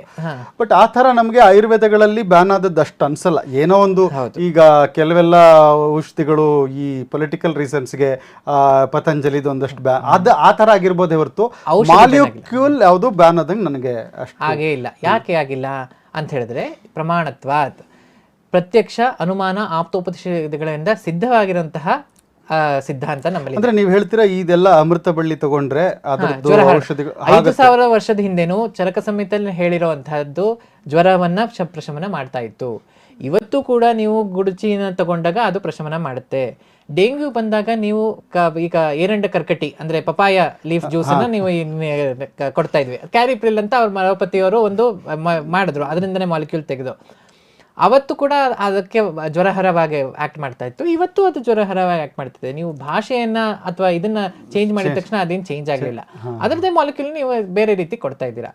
ಈಗ ಹಾಗಂತ ಅಮೃತಾಂಜನಲ್ಲಿ ಏನಿದೆ, ತಲೆನೋವು ಹೋಗುತ್ತಲ್ವಾ ಅದರಲ್ಲಿ ಏನಿದೆ ಆಯುರ್ವೇದಿಕ್ ಮೆಡಿಸಿನ್. ಅದು ಈ ನೋವು ತಗೊಂತೀರಾ ಇಮಿಡಿಯೇಟ್ಲಿ 6 seconds ಅಲ್ಲಿ ಆಗುತ್ತೆ ಅಂತ ಹೇಳ್ತಾರೆ. ಅದ್ರಲ್ಲಿ ಏನಿದೆ ಸರ್ಜಿಕ ಕ್ಷಾರ, ಆಯುರ್ವೇದದ ಔಷಧಿ. ಲೀವ್ 52 ಯಾವುದು ಆಯುರ್ವೇದದ ಔಷಧಿ, ಮ್ಯಾಕ್ಸಿಮಮ್ ಅಲೋಪತಿ ಡಾಕ್ಟರ್ಸ್ ಪ್ರಿಸ್ಕ್ರೈಬ್ ಮಾಡುವಂತಹ ಪ್ರಾಡಕ್ಟ್. ಎಷ್ಟೊಂದು ಜನ ಗೊತ್ತಿಲ್ಲ. ನಾನು ಚಿಕ್ಕವನಿದ್ದಾಗ ಲೀವ್ 52 ಅಲೋಪತಿ ಮೆಡಿಸಿನ್ ಅಂತ ಅನ್ಕೊಂಡ್ಬಿಟ್ಟಿದ್ದೆ. ಈ ರೀತಿಯಾದಂತಹದ್ದು ಎಷ್ಟೋ ವಿಚಾರಗಳಿದೆ. ಏನಾಗುತ್ತೆ ಆ ತರ ವಿಚಾರಗಳಿಲ್ವಾ? ಈಗ 6 seconds ಅಲ್ಲಿ ಔಷಧಿ ಯಾವ್ದಿದೆ, ಅದು ಆಯುರ್ವೇದದ ತಾನೆ, ಅಲೋಪತಿ ಅಲ್ಲ, ಅದು ಆಯುರ್ವೇದದ್ದೇ. ನಾವು ಆಯುರ್ವೇದ ಅನ್ನೋದು ಹೆಸರು ಕೊಡ್ಲಿಲ್ಲ. ಯಾಕೆ? ನಮ್ಗೆ ಯಾವಾಗ್ಲೂ ಎಲ್ಲ ವೆಸ್ಟರ್ನ್ ಇದ್ರಲ್ಲಿ ನಾವು ಬೆಳೆದ್ ಬಂದ್ಬಿಟ್ವಿ. ಬ್ರ್ಯಾಂಡಿಂಗ್ ಅದೇ ತರ ಮಾಡ್ಬಿಟ್ಟು ಆಯುರ್ವೇದದ ಔಷಧಿ ಅಂತ ಹೇಳಿಲ್ಲ. ಅದನ್ನ 6 ಸೆಕೆಂಡ್ಗಳಲ್ಲಿ ಕೆಲಸ ಮಾಡುವಂತಹ ಔಷಧಿ ಇದೆ ನಮ್ಮ ಹತ್ರ ಅಂತ ಹೇಳಿದ್ರೆ ಈಗ ಸ್ವಲ್ಪ ಚೇಂಜ್ ಆಗ್ತದೆ. ಈಗ ನನ್ಗೆ ಕೋಲ್ಗೇಟ್ ಕೂಡ ಹರ್ಬಲ್ಲು ಎಲ್ಲ ಬರ್ತಾ ಇದೆ. ಈಗ ಅವ್ರು ಅವತ್ತು ಹೇಳ್ತಾ ಇದ್ರು ಉಪ್ಪು ಬಳಸಲೇಬಾರ್ದು ಅಂತ. 50 ವರ್ಷದಿಂದ ಡಾಕ್ಯುಮೆಂಟ್ ಇದೆ ಅದಕ್ಕೆ. ಡೆಕೆನಾರ್ಡ್ ಅಲ್ಲಿ, ಟೈಮ್ಸ್ ಆಫ್ ಇಂಡಿಯಾ ನಲ್ಲಿ ಬಂದಿರೋ ಅಡ್ವರ್ಟೈಸ್ಮೆಂಟ್. ನೀವೆಲ್ಲ ಇಂಡಿಯನ್ಸ್ ಹಲ್ಲು ಇದು ಉಪ್ಪು ಮತ್ತೆ ಕಲ್ಲಿದ್ದಲಲ್ಲಿ ಇದ್ ಮಾಡ್ತೀನಿ. ಇವತ್ತು ಕೋಲ್ಗೇಟ್ ಚಾರ್ಕೋಲ್ ಮತ್ತೆ ಉಪ್ಪಿನ ಟೂತ್ ಪೇಸ್ಟ್ ಬಂದಿದೆ 50 ವರ್ಷ ಆದ್ಮೇಲೆ. ಪವರ್ ಆಫ್ ದ ಸಾಲ್ಟ್ ಅನ್ಕೊಂಡೆಲ್ಲ ಬರುತ್ತೆ. ಅದ್ರ ಬಗ್ಗೆ ಅಡ್ವರ್ಟೈಸ್ಮೆಂಟ್ ಬರುತ್ತೆ. ಅಂದ್ರೆ ಏನು, ನಿಮ್ಗೆ ಸಿದ್ಧಾಂತ ಇಲ್ಲ. ನಮ್ಮಲ್ಲಿ ಯಾವತ್ತು ಹೇಳ್ತೀವಿ ಅದು ಅದಕ್ಕೆ ಸ್ವಭಾವ ಸಂಸಿದ್ಧ ಲಕ್ಷಣತ್ವಾತ್ ಅಂತ ಹೇಳ್ತೀವಿ. ಅಂದ್ರೆ ಒಂದಷ್ಟು ದ್ರವ್ಯಗಳಿಗೆ ಅದರ ಸ್ವಭಾವ ಇರುತ್ತೆ, ಒಂದು ಸ್ವಭಾವ. ಅದು ಯಾವತ್ತೂ ಅದ್ರ ಸ್ವಭಾವನ ಬಿಡಲ್ಲ. ಅದೇ ತುಳಸಿಗಿರೋ ಸ್ವಭಾವ ಯಾವತ್ತು ಪುರಾಣ ಕಾಲದಲ್ಲಿ ಹೇಳಿರುವಂತಹ ಇದು ಇವತ್ತು ಅದೇ ತುಳಸಿನೇ ನೀವು ಉಪಯೋಗಿಸ್ತಾ ಇದ್ದೀರಾ. ಆದ್ರೆ 64 ವೆರೈಟಿ ಅವತ್ತೇನ್ ಹೇಳಿದ್ರು, ಇವತ್ತು ಪ್ರಪಂಚದಲ್ಲಿ ಇರೋದು 64 ವೆರೈಟಿ. ಜಲೋಕ ಅಂದ್ರೆ ಲೀಚ್ ಅಂತ ಯೂಸ್ ಮಾಡ್ತೀವಲ್ಲ, ಅಂದ್ರೆ ರಕ್ತ ಮೋಕ್ಷಣ ಅಂತ ಹೇಳಿದಾನೆ ಪಂಚಕರ್ಮ ಚಿಕಿತ್ಸೆಯಲ್ಲಿ ಒಂದು. ಅದಕ್ಕೆ ಜಲೋಕ ಅಥವಾ ಮೆಡಿಸಿನಲ್ ಲೀಚಸ್ ಅಂತ ಹೇಳಿದೆ. ಈ ಅವಾಗಲೂ ಸುಶ್ರುತ ಸಂಹಿತೆನಲ್ಲಿ ನಮಗೆ 6 ಸವಿಷ ಜಲೋಕ, 6 ನಿರ್ವಿಷ ಜಲೋಕ ಅಂತ ಹೇಳಿದ್ದಾರೆ. ಇವತ್ತಿಗೂ ಕೂಡ ಪ್ರಪಂಚದಲ್ಲಿ ಇರೋದು 12 ರೀತಿಯಾದಂತಹ ಇದು ಸ್ಪೀಶೀಸ್ ಆಫ್ ಇದು. ಅಂದ್ರೆ ನನ್ಗೇನ್ ಅರ್ಥ ಆಗುತ್ತೆ ಅಂದ್ರೆ ನಮ್ಗಿರೋ ಅಜ್ಞಾನ ಇದು ಅಂತ. ಅಂದ್ರೆ ನಮಗ್ ಗೊತ್ತಿಲ್ಲ, ನಾವು ಅದಕ್ಕೆ ಇಲ್ಲ ಅಂತ ಅನ್ಕೊಳಕ್ಕಾಗಲ್ಲ ಅದು. ಆಮೇಲೆ ಭಾವ ಸ್ವಭಾವ ನಿತ್ಯತ್ವಾತ್ ಅಂತ ಹೇಳ್ತೀವಿ. ನಿತ್ಯತ್ವ ಅಂದ್ರೆ ಇದು ಯಾವಾಗ್ಲೂ ಇದೆ. ಭಾವ ಸ್ವಭಾವ ಅಂದ್ರೆ ಒಂದು ಭಾವ ಮತ್ತು ಸ್ವಭಾವ ಅಂತ ಅಂದ್ರೆ ಸ್ವಭಾವ ನಮ್ಮಲ್ಲಿರುವಂತಹ ಭಾವ, ಇನ್ನೊಂದು ಹೊರಗಡೆ ಇರುವಂತಹ ಭಾವ. ಅವೆರಡಕ್ಕೂ ಒಂದು ಮ್ಯಾಚ್ ಮಾಡಬೇಕಾಗಿರುತ್ತೆ. ಅದು ಯಾವಾಗಲೂ ನಿರಂತರವಾಗಿರುತ್ತೆ. ಆ ಮ್ಯಾಚ್ ಆಗುವಂಥದ್ದು ಸಾಂದರ್ಭಿಕ. ಸೊ ಇದನ್ನು ಮ್ಯಾಚ್ ಮಾಡಿ ತಗೊಂಡು ಹೋಗುವಂತಹ ಶಾಸ್ತ್ರ ಯಾವುದು ಅಂತ ಹೇಳಿದ್ರೆ ಆಯುರ್ವೇದ. ವಂಡರ್ಫುಲ್ ಡಾಕ್ಟರ್ ಶ್ರೀಹರ್ಷ, ಚೆನ್ನಾಗಿ ತಿಳಿಸ್ಕೊಟ್ರಿ ಇದನ್ನು. ಒಂದು ನನಗೆ ಈಗ ಇನ್ನೂ ಜಾಸ್ತಿ ಆಗ್ತದೆ ಶ್ರದ್ಧೆ. ಯಾಕೆಂದರೆ ನೀವು ಆ 3 ಥರದ ಟ್ರೀಟ್ಮೆಂಟ್ ಬಗ್ಗೆ ಹೇಳಿದ್ರಿ, ಜೊತೆಗೆ ಇನ್ಸ್ಟೆಂಟ್ ರಿಲೀಫ್ ಕೂಡ ಸಿಗುತ್ತೆ. ಖಂಡಿತ ಅದು ಇದೆ ನಮ್ಮಲ್ಲಿ ಅಂತ ಹೇಳಿ. ಈಗ ನನಗೆ ನಾವು ಪ್ರಾಕ್ಟೀಸ್ ಮಾಡ್ತಿರೋದು, ನಾನು I am A family physician. ಅಂದರೆ ನನಗೆ ಚಿಕ್ಕ ಮಕ್ಕಳು ಬರ್ತಾರೆ, 6 ತಿಂಗಳ ಮಗನೂ ಬರುತ್ತೆ, 3 ತಿಂಗಳ ಮಗನೂ ಬರ್ತಾರೆ, ವಯಸ್ಸಾದ 90 ವರ್ಷದ ಮುದುಕರು ಬರ್ತಾರೆ. ಬೇರೆ ಬೇರೆ ರೀತಿಯಾದಂತಹ ಅವರಿಗೆ ಪ್ರಾಬ್ಲಮ್ಸ್ ಇರುತ್ತೆ. ಅದು ಮಾನಸಿಕ ಆಗಿರ್ಬೋದು, ಶಾರೀರಿಕ ಆಗಿರಬಹುದು. ಅದಕ್ಕೆಲ್ಲ ಒಂದು ಇನ್ಸ್ಟೆಂಟ್ ರಿಲೀಫ್ ಕೊಡುವಂತಹ ಔಷಧಿ ಕೂಡ ಇದೆ. ಈಗ ಫಾರ್ ಎಕ್ಸಾಂಪಲ್ ಇವತ್ತು ಬೆಳಗ್ಗೆ ತಾನೇ ಒಂದು ಮಗು ನಮ್ಮ ಹತ್ರ ಬಂದಿತ್ತು, ತುಂಬ ಲೂಸ್ ಮೋಷನ್ ಆಗ್ತಾ ಇದೆ, ತುಂಬ ಹೊಟ್ಟೆ ನೋವು ಇದು ಅಂತ. ಈಗ ಮಧ್ಯಾಹ್ನ ಫೋನ್ ಮಾಡಿದ್ರು, ಹೇಗಿದ್ದಾರೆ ಅಂತ ಕೇಳಿದ್ರೆ, ಚೆನ್ನಾಗಿದ್ದಾರೆ, ಆರಾಮಾಗಿದ್ದಾನೆ ಅಂತ. ಹೇಗೆ 3 hours ರಿಸಲ್ಟ್ ಬಂತು. ನೀವು ಯಾವುದೇ ಅಲೋಪತಿ ಮೆಡಿಸಿನ್ ಅಷ್ಟು ಎಷ್ಟೊಂದ್ಸಲ ಅಲೋಪತಿನಲ್ಲೇ ಅಷ್ಟು ಬೇಕು ಬರಲ್ಲ. ಅದಕ್ಕೆ ನಾನು ಕೇಳ್ತೀನಿ ಯಾವ್ದು ಫಾಸ್ಟ್ ಹೇಳಿ ಅಂತ. ಹೋದ್ಸಲ ನನಗೆ 3 ದಿನ ಆಯ್ತು ಸೈಕಾಲಜಿನ ಅಂತ ನಾವೇನ್ ಮಾಡ್ಬಿಡ್ತೀವಿ, ಪ್ರಾಬ್ಲಮ್ ಬಂದ ತಕ್ಷಣ ಫಸ್ಟ್ ಪಕ್ಕದಲ್ಲಿರೋ ಮೆಡಿಕಲ್ ಶಾಪ್ಗೆ ಹೋಗ್ಬಿಟ್ಟು ಅದೊಂದು ಈ ತರ ಪ್ರಾಬ್ಲಮ್ ಇದೆ ಕೊಡಿ ಅಂತೀವಿ, ಅವನೇನೋ ಒಂದು ಕೊಡ್ತಾನೆ, ತಗೋತೀವಿ, ಹೊಟ್ಟೋಗುತ್ತೆ. ಹೌದು, ಅಂದ್ರೆ ಶಮನ ಆಗುತ್ತೆ. ಅವಾಗ ಏನಾಗುತ್ತೆ, ನಮ್ಗೆ ಇದೇ ಬೆಸ್ಟ್ ಅಂತಾನೆ ಅನ್ಸ್ಬಿಡುತ್ತೆ. ಈ ಕಡೆಗೆ ಬರೋದೇ ಇಲ್ಲ ನಾವು. ಹೌದು, ಅಂದ್ರೆ ಆಯುರ್ವೇದ ಆಗ್ಲಿ ಅಂದ್ರೆ ನಮ್ಗೆ ಒಂಥರ ಆ ಮೆಂಟಲ್ ಬ್ಲಾಕ್ ಇದೆ ನಮ್ಗೆ, ಈ ಆಯುರ್ವೇದ ಅಂದ್ರೆ ಯಾವ್ದು ತಕ್ಷಣ ವರ್ಕ್ ಆಗಲ್ಲ, ಆಗಲ್ಲ. ಆಮೇಲೆ ಯಾವ್ದ್ರಲ್ಲೂ ಸೊಲ್ಯೂಷನ್ ಆಗಿದೆ ಅಂದ್ರೆ ಲಾಸ್ಟ್ ಆಪ್ಷನ್ ಇದು ಅಂತ. ಆದ್ರೆ last option should be the best option ಅಲ್ವಾ? ಕರೆಕ್ಟ್ ಆಗಿ ಹೇಳೋದು. Only if it is the best option you will go for the last option. ಇನ್ ಯಾವ್ದು ವರ್ಕ್ ಆಗಲ್ಲ ಇದಾಕಲ್ಲ ಅಂದ್ರೆ ಅದನ್ನೇ ಫಸ್ಟ್ ಮಾಡಿ ಅಂತ ನೀವು ಅಲ್ಲ, ಅದನ್ನ ಲಾಸ್ಟ್ ಅಲ್ಲಿ ಮಾಡೋ ಬದಲು ಅದನ್ನ ಫಸ್ಟ್ ಅಲ್ಲಿ ಮಾಡ್ಬೋದಿತ್ತು. ಅದು ಅಜ್ಞಾನವೋ ಸುಜ್ಞಾನವೋ? ಅಬ್ಸಲ್ಯೂಟ್ಲಿ ಅಜ್ಞಾನ ಅದು. ಯಾಕಂದ್ರೆ ನಮ್ಗೆ ನೀವು ಹೇಳಿದ್ರಿ ಈಗ 3 ನಿಮ್ಗೆ hours ಅಲ್ಲಿ ಲಾಸ್ಟ್ ಅಲ್ಲಿ ಮಾಡುವಂತದ್ದು ಅದು ಅಂತ ಗೊತ್ತಿರ್ಬೇಕಾದ್ರೆ ನೀವು ಅಲ್ಲಿಗೆ ಹೋಗ್ಬೋದಾಗಿತ್ತಲ್ಲ. ಜೊತೆಗೆ ನೀವು ಅದು ಬೇರೆ ಹೇಳ್ತೀರಾ, ಇದು ಸಿಂಪ್ಟಮ್ಯಾಟಿಕ್ ರಿಲೀಫ್ ಆಗದೆ ಇರೋದ್ರಿಂದ ನ್ಯಾಚುರಲ್ ವೇಸ್ ಆಗಿ ನಮ್ಗೆ ಮುಂದೆ ಬರದೇ ಇರೋದಕ್ಕೂ ಸಾಧ್ಯ ಇದೆ. ರಿಪೀಟಬಿಲಿಟಿ ಡಿಸೀಸಸ್ ಮತ್ತೆ ಮತ್ತೆ ಬರೋದು, ಮತ್ತೆ ತಲೆನೋವು ಬರೋದು, ಆ ಒಂದು ಅಡಿಕ್ಷನ್. ಈಗ ಬಹಳಷ್ಟು ಜನ paracetamol addiction, antibiotic addiction, doctor ಹತ್ರನೇ ಹೋಗಲ್ಲ. ಇವ್ರಿಗೊಂಚೂರು ರೆಸ್ಪಿರೇಟರಿ ಮನೆ ಆಫೀಸ್ ಪ್ರೆಷರ್ ಇರುತ್ತೆ, ತಕ್ಷಣ ಹೋಗ್ಬಿಟ್ಟು ಇವರೇ ಆಂಟಿಬಯೋಟಿಕ್ ಹಾಕೊಂಡ್ಬಿಡ್ತಾರೆ. ಅದು ಯಾವ್ದೋ ಹೋಗ್ಬಿಟ್ಟು ಅಮಾಕ್ಸಿಲಿನ್, ಪೆನ್ಸಿಲಿನ್ ಯಾವ್ದೋ ಒಂದು ತಗೊಂಡ್ಬಿಡ್ತಾರೆ. ತಗೊಂಡು 3 ದಿನ ಆದ್ಮೇಲೆ ಕಂಟ್ರೋಲ್ ಆಗ್ಬಿಡುತ್ತೆ. ಯಾಕಂದ್ರೆ ಅದು ಡಾಕ್ಟರ್ ಬರೆದ್ರು ಒಂದೇ, ಇವ್ರು ತಗೊಂಡ್ರು ಒಂದೇ. ಇನ್ನಲ್ಲಿ ಹೋಗಿ ಕ್ಯೂ ನಿಂತು ಟೈಮ್ ಇಲ್ಲ ಅಂತ ಹೇಳಿ ಮೆಡಿಕಲ್ ಶಾಪ್ ಅಲ್ಲೇ ಹೋಗಿ ತಗೊಂಡ್ಬಿಡ್ತಾರೆ. ಹಾಗಾಗಿ ಅದಕ್ಕೆ ಹೊಂದ್ಕೊಂಡ್ಬಿಟ್ಟಿದೀವ ನಾವು. ಅದಕ್ಕೆ ವೈದ್ಯ ಲಕ್ಷಣಗಳಲ್ಲಿ ಹೇಳ್ತಾರೆ ರೋಗಾಣ ಅಪುನರ್ಭವಂ. ಅಂದ್ರೆ ಯಾವ ವೈದ್ಯನಿಗೆ ರೋಗವನ್ನ ಮತ್ತೆ ಬರದೇ ಇರೋ ಹಾಗೆ ಮಾಡುವಂತಹ ಶಕ್ತಿ ಇದೆಯೋ ಅವನು ಸ ವೈದ್ಯೋ ಬಿಷಕ್ತಮಃ ಅಂತ. ಅಂದ್ರೆ ಅವನು ಉತ್ತಮವಾದಂತಹ ವೈದ್ಯ ಅಂತ.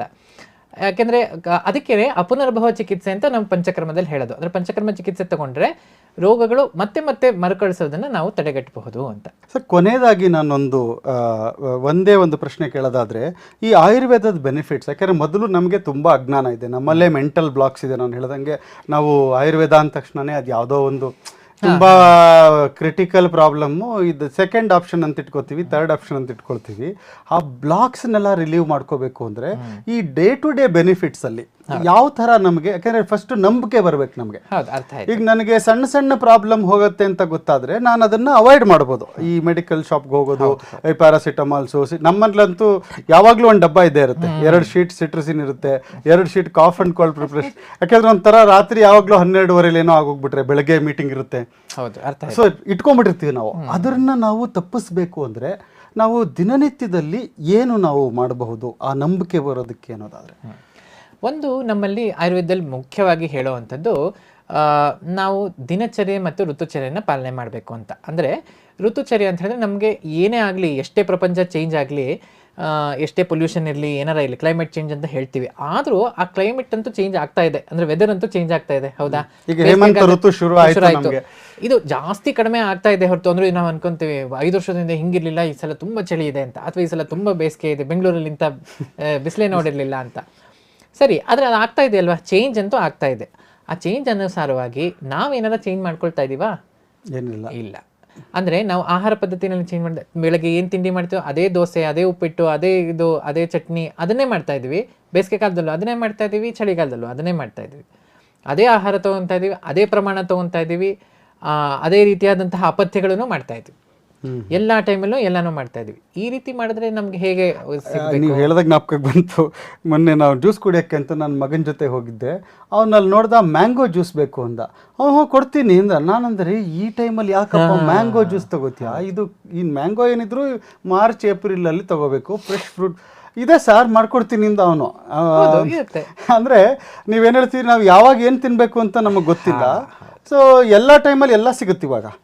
ಸೊ ಹಾಗಾಗಿ ನಾವು ಇಷ್ಟ ಅಂತ ಎಲ್ಲಾನು ತಿಂತೀವಿ ನಾವು, ಅದು ತೊಂದರೆ ಕೊಡುತ್ತೆ ಅಂತ ಹೇಳ್ತೀವಿ. ತೊಂದರೆ ಕೊಡುತ್ತೆ. ಈಗ ಫಾರ್ ಎಕ್ಸಾಂಪಲ್ ಇದರಲ್ಲಿ ಒಂದು ವ್ಯತ್ಯಾಸ ಹೇಳೋದಾದ್ರೆ, ಈಗ ಮಾಡರ್ನ್ ಡಯಟಿಷಿಯನ್ಸ್ ಎಲ್ಲ ಒಂದು ಅಷ್ಟು, ನಾನು ಅಪವಾದ ಅಂತ ಹೇಳ್ತಾ ಇಲ್ಲ, ಆದರೆ ಆ ಅಂಡರ್ಸ್ಟ್ಯಾಂಡಿಂಗು ಅವ್ರಿಗೂ ನಮಗೂ ಏನು ವ್ಯತ್ಯಾಸ ಇದೆ ಅಂತ.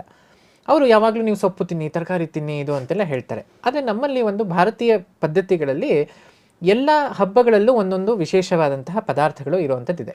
ಅದೇನಂದರೆ ಅದು ದ್ಯೋತಕ, ಅಂದರೆ ಅಲ್ಲಿಂದ ನೀವು ಪ್ರಾರಂಭ ಮಾಡಿ ಅಂತ. ಈಗ ದೀಪಾವಳಿಗೆ ಅಭ್ಯಂಗ ಸ್ನಾನಾದಿಗಳನ್ನು ಮಾಡಬೇಕು. ಯಾಕೆ? ಯಾವುದರಿಂದ ಮಾಡಬೇಕು? ತೈಲಾತ್ ಅಭ್ಯಂಗಂ ಆಚರೇತ್. ತೈಲ ಅಂದ್ರೇನು? ತಿಲೋದ್ಭವಂ ತೈಲಂ. ತಿಲ ಅಂದರೆ ಎಳ್ಳೆಣ್ಣೆ ತೈಲ, ಅದರ ಶಬ್ದದಲ್ಲೇ ಇದೆ ಅದು, ಇನ್ನೇನು ಬೇರೆ ಎಲ್ಲೂ ಹುಡುಕ್ಬೇಕಾಗಿಲ್ಲ. ತಿಲೋದ್ಭವಂ ತೈಲಂ. ಸೊ ತೈಲದಿಂದ ಅಭ್ಯಂಗ ಮಾಡಬೇಕು. ಯಾವಾಗ? ನಿತ್ಯಂ ಆಚರೇತ್, ಅಂದರೆ ಅಟ್ಲೀಸ್ಟ್ ಅವಾಗ ಬೇರೆ ಟೈಮಲ್ಲಂತೂ ಮಾಡಬೇಕು, ಆದರೆ ಅಟ್ಲೀಸ್ಟ್ ಅವತ್ತಿನ ದಿನಾರು ಶುರು ಮಾಡು. ನರಕ ಚತುರ್ದಶಿಯಿಂದ ಶುರು ಮಾಡಿದ್ರೆ ಅವಾಗ್ಲಿಂದ ಚಳಿಗಾಲ ಸ್ಟಾರ್ಟ್ ಆಗುತ್ತೆ ನಿಮಗೆ. ಧನುರ್ಮಾಸ ಬರೋ ಅಷ್ಟೊತ್ತಿಗೆ ನಿಮಗೆ ಒಂದು ಬಾಡಿ ಪ್ರಿಪೇರ್ ಆಗಿರುತ್ತೆ. ಯಾಕೆ? ಅಭ್ಯಂಗದಿಂದ ನಿಮಗೆ ಉಷ್ಣತೆ, ದೇಹದ ಉಷ್ಣತೆ, ದಾರ್ಢ್ಯ ಚೆನ್ನಾಗಾಗತ್ತೆ. ಅದು ಎಲ್ಲಿವರೆಗೂ ಮಾಡಬೇಕು? ಯುಗಾದಿ ತನಕ ಮಾಡಿ. ಯುಗಾದಿ ದಿನ ಮಾಡ್ಬೇಕಲ್ವಾ ಅಭ್ಯಂಗ. ನಾವೇನ್ ಮಾಡ್ತೀವಿ, ದೀಪಾವಳಿ ದಿನ ಒಂದಿನ ಮಾಡ್ತೀವಿ, ಯುಗಾದಿ ದಿನ ಒಂದಿನ ಮಾಡ್ತೀವಿ, ಫಸ್ಟ್ ಅಂಡ್ ಲಾಸ್ಟ್ ಮಾತ್ರ ಮಾಡ್ತೀವಿ, ಮಧ್ಯದಲ್ಲಿ ಮಾಡೋದೇ ಇಲ್ಲ. ದ್ಯೋತಕ ಆ ರೀತಿ, ಇದು ಆಚರಣೆ. ಇನ್ನೊಂದು ನಾ ಹೇಳಿದ್ನಲ್ಲ ಸೊಪ್ಪು ತರಕಾರಿಗಳು ತಿನ್ನಿ ಅಂತ, ನಮ್ಮಲ್ಲಿ ಚಾತುರ್ಮಾಸ ಅನ್ನೋ ಒಂದು ಕಾನ್ಸೆಪ್ಟ್ ಇದೆ. ಈ ಇದರಲ್ಲಿ ಮಳೆಗಾಲ ಶುರು ಆಗಿದ ತಕ್ಷಣ ನಾವು ಶ್ರಾವಣದಲ್ಲಿ ಇದರಲ್ಲಿ ಎಲ್ಲ ಸ್ವಾಮಿಗಳೆಲ್ಲ ಚಾತುರ್ಮಾಸ ಅಂತ ಓಡಾಡದೆ ಒಂದ್ ಕಡೆ ಕೂತ್ಕೊಂಡು ಅದಕ್ಕೆ ಒಂದೊಂದ್ ತಿಂಗಳು ಒಂದೊಂದು ಆಹಾರ. ಓಡಾಡಲ್ಲ ಅಂದ್ರೆ ಮಳೆಗಾಲದಲ್ಲಿ ಓಡಾಡೋದು ಕಷ್ಟ, ಈಗಲೂ ಕಷ್ಟನೇ. ಹಂಗೆ ನೋಡಕ್ ಹೋದ್ರೆ ಯಾವುದೇ ಚೇಂಜಸ್ ಇದ್ರೂ, ಎಷ್ಟೇ ಸೌಲಭ್ಯ ಇದ್ರೂ ಸ್ವಲ್ಪ ಕಷ್ಟನೇ. ಅದ್ರ ಜೊತೆಗೆ ಆಹಾರದಲ್ಲಿ ವ್ಯತ್ಯಾಸ ಇದೆ. ಅಂದರೆ ನಾವು ಯಾವುದೇ ಶಾಖಾ ದ್ರವ್ಯಗಳನ್ನು ತಗೊಳ್ಳಲ್ಲ ಆ ಒಂದು 15-20 ದಿನ ಅಥವಾ ಒಂದು ತಿಂಗಳು ಅಂತ ನೋಡಿದ್ರೆ. ಯಾಕೆ ಅಂತ ಹೇಳಿದ್ರೆ ಮಳೆ ಬಂದಾಗ ಕಂಟಾಮಿನೇಷನ್ ಜಾಸ್ತಿ. ಅಂದರೆ ಮಣ್ಣು ನೀರು ಹೋಗ್ತಾ ಇರುತ್ತೆ, ನೀವು ನೋಡಿರ್ಬೋದು, ಪ್ರವಾಹಗಳಾಗುತ್ತೆ, ಇದಾಗುತ್ತೆ ಎಲ್ಲ. ಈಗ ಗಂಗೆ ಎಷ್ಟು ನಮ್ಮ ಮನೆಯಲ್ಲೇನೆ ಕಾವೇರಿ ನೀರೇನೆ ಕಲರ್ ಚೇಂಜ್ ಆಗಿರುತ್ತೆ. ಹೌದಾ? ಹಾಗಾದ್ರೆ ಕಂಟಾಮಿನೇಷನ್ ಇದೆ ಅಂತ ಅರ್ಥ. ಆ ಕಾಲದಲ್ಲೂ ಇತ್ತು, ಈ ಕಾಲದಲ್ಲೂ ಇದ್ದೇ ಇದೆ, ಅದೇನು ಹೋಗಿಲ್ಲ. ಕಂಟಾಮಿನೇಷನ್ ಇರ್ಬೇಕಾದ್ರೆ ಅಂತಹ ಕಂಟಾಮಿನೇಟೆಡ್ ವಾಟರ್ ಅಲ್ಲೇನೆ ಈ ಸೊಪ್ಪು ಬೆಳೆದಿರುತ್ತೆ. ಆ ಸೊಪ್ಪನ್ನ ನೀವು ತಗೊಂಡಾಗ ನಿಮ್ಗೆ ಆರೋಗ್ಯ ಕೆಡುತ್ತೆ. ಹಾಗಾಗಿ only stored foods you are suppose to take. ಎಲ್ಲ ಸ್ಟೋರ್ ಆಗಿರುವಂಥದ್ದು, ಮೆಣಸು, ಜೀರಿಗೆ, ಇದು ಆ ಥರದ್ದೆಲ್ಲ ಎಲ್ಲ stored food which is already dried in summer and then you are using. ಈಗ ಫ್ರೆಶ್ ಆಗಿ ಕಟ್ ಮಾಡಿರೋ ಅಂಥದ್ದು ಯಾವುದೂ ಇಲ್ಲ. ಫ್ರೆಶ್ ಆಗಿ ಯಾಕೆ ಇಲ್ಲ? ಅಥವಾ ಎಲ್ಲ ಆಹಾರ ಪದಾರ್ಥಗಳು ನಿಮ್ಗೆ ಯಾವ್ದು ಕಂಟಾಮಿನೇಟ್ ಆಗಿಲ್ಲ. You have stored it well. ಧೂಪನ ಆಗಿರುತ್ತೆ, ತುರ್ದು ಅದನ್ನ ಇದು ಮಾಡಿರ್ತಾರೆ. ಯಾಕೆಂದ್ರೆ ಇದು ಆರೋಗ್ಯದಕ್ಕೋಸ್ಕರ ಮಾಡಿರುವಂತಹ ಒಂದು ಇದು. ಅಂದ್ರೆ ಈ ಆಚರಣೆ ಮಾಡಿದ್ರೆ ಅವಾಗ ನಿಮ್ಗೆ ಧರ್ಮವನ್ನು ಫಾಲೋ ಮಾಡ್ಬೋದಲ್ಲ.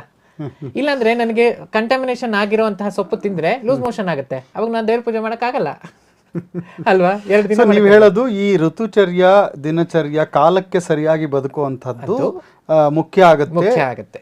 ಆಮೇಲೆ ಒಂದು ದಿನದಲ್ಲಿ ನೀವೇನ್ ಮಾಡ್ಬೇಕು, ಎಷ್ಟೊತ್ತಿಗೆ ಹೇಳ್ಬೇಕು, ಎಷ್ಟೊತ್ತಿಗೆ ಮಲ್ಕೊಳ್ಬೇಕು, ಒಂದು ಕ್ರಮ ಇದೆ. ಈಗ ನಮ್ಗೆ ಎಷ್ಟೊಂದು ವ್ಯಾಧಿಗಳು ಬರುವಂಥದ್ದೇ ಈಗ ನಿದ್ದೆ ಬಂದಿರೋದು, ಅಥವಾ ನೀವು ತಲೆನೋವು ಅಂತ ಹೇಳಿದ್ರಿ. ತಲೆನೋವು ಎಷ್ಟೊಂದು ಜನಕ್ಕೆ ಬರೋದು ಈ ನಿದ್ದೆ ಬರ್ದೇ ಇರೋ ಕಾರಣ.